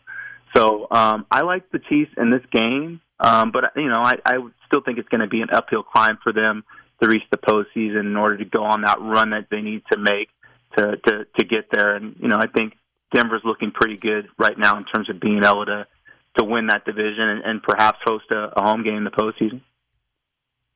There you go. Yeah. I just I hear that, and people keep saying, "Oh, you can't count out Mahomes." They've been saying that every week, and you know what I mean? Like against the Texans. Oh yeah, they're gonna come and be able to win that game. Yeah, no, they're not. And I just think that this might be the final blow, and I know it's hard for people to buy into it or think that they are going to eventually lose. Well, you but always got to retool at some point, Rob. Yeah, So at some this might be point. it. And I'll just say the last thing on Mahomes, and I know most people don't like to say how poorly he's played because of his resume. But, Eric, I ask you, if you're just honest and you just forget about, like the past and just look at the last couple of years, he's not the same quarterback. Or should he be? I mean, he's 30 years old. I mean, he's athletically not the same guy he was when he first came into the league. Yeah. And that's why I'm saying they need to transition, and they need to get him some dudes, just like Brady transitioned when he got older. They started creating an offense with more playmakers so he could be more of a distributor. That's right. And didn't have to do the heavy lifting that Mahomes has done early in his career. When you look at their offense, like, who scares you on that offense? Like, there's nobody that you look at in terms of their receivers. Kelsey's not the same guy. Their running backs are solid, but it's not Bijan back there. And so I just think that's why Mahomes is playing like he's playing right now, because he feels like he has to go out there and make every play for them, which he does for that offense to operate at optimum level. All right, Eric Williams, my man, we appreciate you. Thanks for joining us here on The Odd Couple.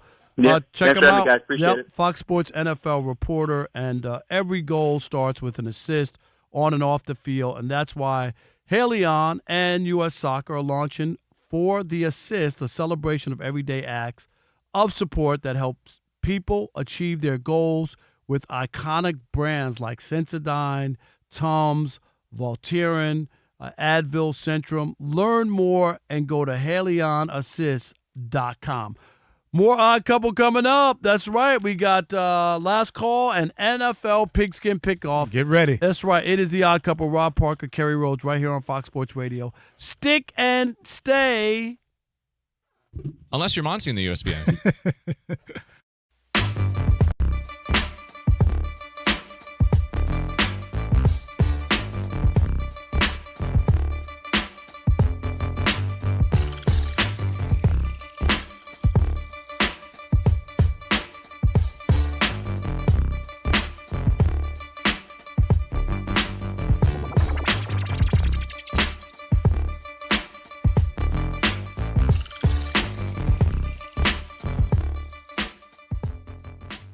Dub, how much pressure is on Josh Allen right now heading into the postseason? Josh Allen escapes a lot of pressure to me. Rob, maybe you feel me on this word, because he just a lot of the conversation has been about Patrick Mahomes. A lot of conversation goes to, of course, Lamar Jackson with his failures in the postseason. Maybe some is about Matthew Stafford the last handful of years. Now, of course, Jalen Hurts lose a Super Bowl, win a Super Bowl, and I feel like Josh Allen only kind of gets a lot of the praise for the most part. He's fantastic. He's spectacular, and he deserved the praise. But to me, the pressure now, because of all the way things just shook out, as Rob G mentioned, it now falls on his shoulders, right? The pressure, it usually Patrick Mahomes because he's the face of the league, so on and so forth. Or Lamar Jackson, you're so talented, but when will it result in, Super Bowl appearance?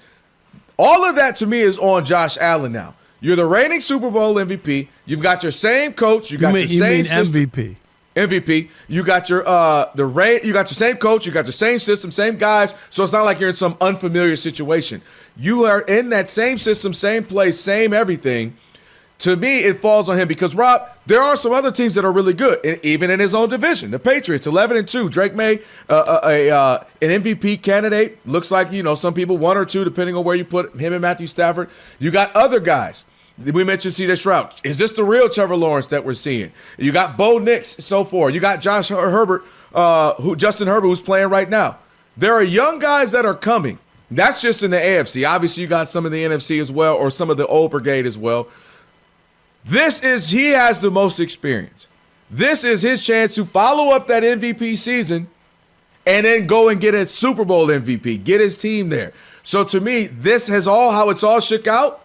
It's on him because there's no better window than now. Joe Burrow just showed you yesterday. A healthy Joe Burrow the last couple of weeks reminded you, this is what I do. If I'm healthy, I'm up and running, I'm spectacular. Patrick Mahomes might come right back next year. We'll have to wait and see what they do over the offseason. Lamar Jackson should be right back to where he is last season as well. So you got these guys who are coming back, let alone the mix of the young guys in your own conference, not even bringing in the NFC. So this is the perfect opportunity for him being the elder statesman, aside from, of course, Aaron Rodgers, to go in there, you've got the experiences.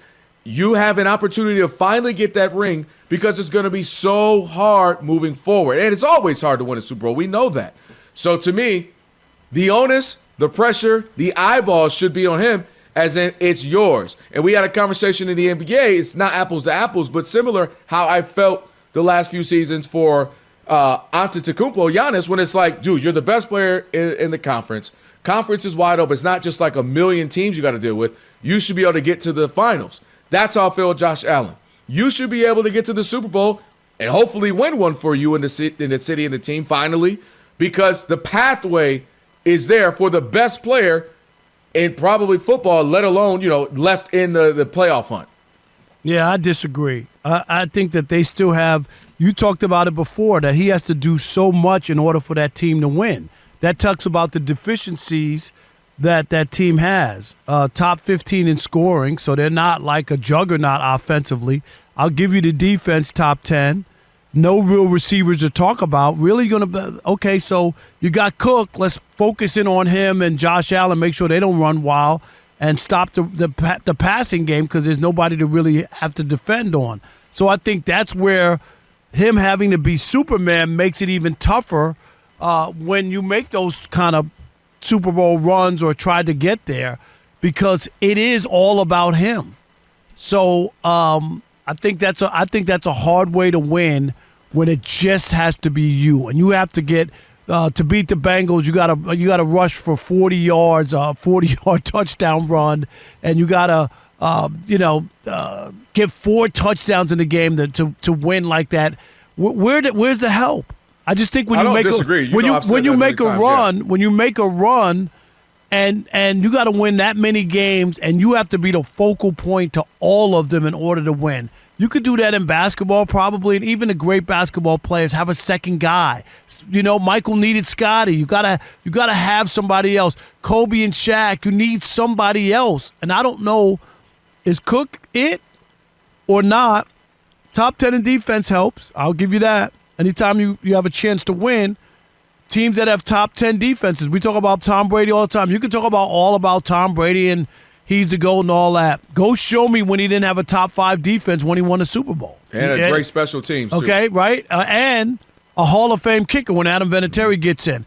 If Adam Vinatieri misses 2 of those kicks, nobody's even talking about Tom Brady. I mean, that is how important Adam Vinatieri was to Tom Brady's legacy. Without a doubt.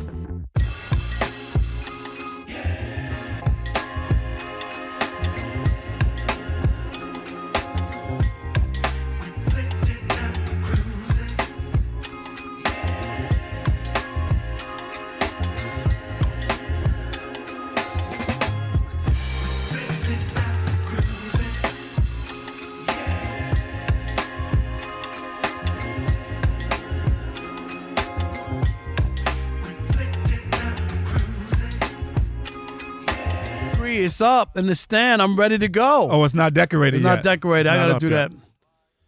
It is the Odd Couple. Rob Parker, Kerry Rhodes filling in. Yes, sir. For Kelvin Washington. He'll be back on Monday. You sure about that? Yeah, I think so. Oh, okay.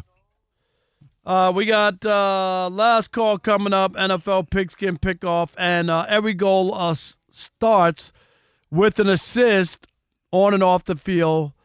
That's why Haleon and U.S. Soccer are launching For the Assist, a celebration of everyday acts of support that help people achieve their goals with iconic brands like Sensodyne, Tums, Voltaren, Advil, and Centrum. To learn more, go to HaleonAssist.com. All right, Rob G., we do Pigskin Pick-Off first, or you want to do it? You ready to retire? Let's do it. The Odd Couple is gonna make you rich. Gambling, vice, corruption. It's their Pigskin Pick-Off. Rob's just throwing off the order all day today. I don't know. He don't even look at the rundown anymore. He just sorry. starts talking. That is NFL Pigskin Pick-Off. Is that don't we do last call last? No, not on Fridays. NFL games against the spread. All these odds courtesy of Lamar Mitchell, BetMGM. Lamar under the weather, so get well soon, Lamar. Talk to you next week. Love your work. Rob's got a comfortable 11-game lead over Kelvin 11-game Washington lead? into Week 15. We ain't Come on. Go. It's tough nowhere. sledding in the Washington household. That's what happens nowhere. when they put a novice on a radio show with me. All right, so let's get to it. I've been covering this league since 1987. That's Something ain't right, but I'm still riding it. He is riding it. 1987. Think about what I'm telling you. All right, let's get to it. I covered Lawrence Taylor. Okay, Rob, we get it. Kerry, you can play too because you're here. We love Let's do it. Let's do it. Bills 1-point road favorites in New England taking on the Patriots. Kelvin's got the Patriots. Kerry's got. I got the Bills. I'm going with the Bills as well. Patriots aren't that good. I got the Bills. Game number 2, Chargers at home or in Arrowhead taking on the Chiefs. Go Chargers! 5.5-point home favorites. Rob Parker likes. I like the Chargers. Go Chargers! Go. At the Chiefs. What's the spread again? 5.5 for the Chargers. For the Chiefs. The Chiefs. I'm taking the Chargers. The Chiefs are 5.5-point favorites. Yeah, that's correct. This is all on reputation. You know what I mean? Well, they're playing a short week too, though. Calvin has the Chiefs. That's why of course he's 11 games back. He's already got 2 losses. Game number 3, the game of the week. Phillip Rivers, we think, and the Colts in Seattle taking on the Seahawks. Seahawks 13.5-point home favorites. Ooh. Kelvin's got Seattle. Kerry has. I got the Colts. Yeah, I got the Colts. I Old mean, that's a people doing 13-point stuff. spread. That's a lot. I got Seattle. I got Phillip Rivers throwing 2 picks and blowing out 1 Achilles. Wow. That's aggressive. Bad River. Game number 4, NFL Pigskin Pickoff on the Odd Couple. Packers 2-point road favorites in Denver taking on the Broncos. Rob Parker has. Wow. I'm going to take Denver. I'm going to take Denver. That defense is something else. Yeah, I'm going to take the Packers, Rob. Oh, Okay. God. Yeah, the Broncos aren't. The Broncos overrated. Not their defense is, and that's a No, Super Bowl defense is good. defense. Yes, That's for a sure. Super- Am I right? Yeah, but that team's overrated. Though. And- Yeah. Kelvin took the Packers, so that means a loss for you, Kerry. Yeah. Last one, Sunday night, Lions at the Rams. Rams 6-point. No, Sunday night. I think it's actually afternoon. My bad. Yeah, afternoon. Rams 6-point home favorites. Kelvin's got the Rams in this one, going against his team. Wow, that's He's going against the Yeah, Lions? and he's a big Wow. homer. Kerry will take.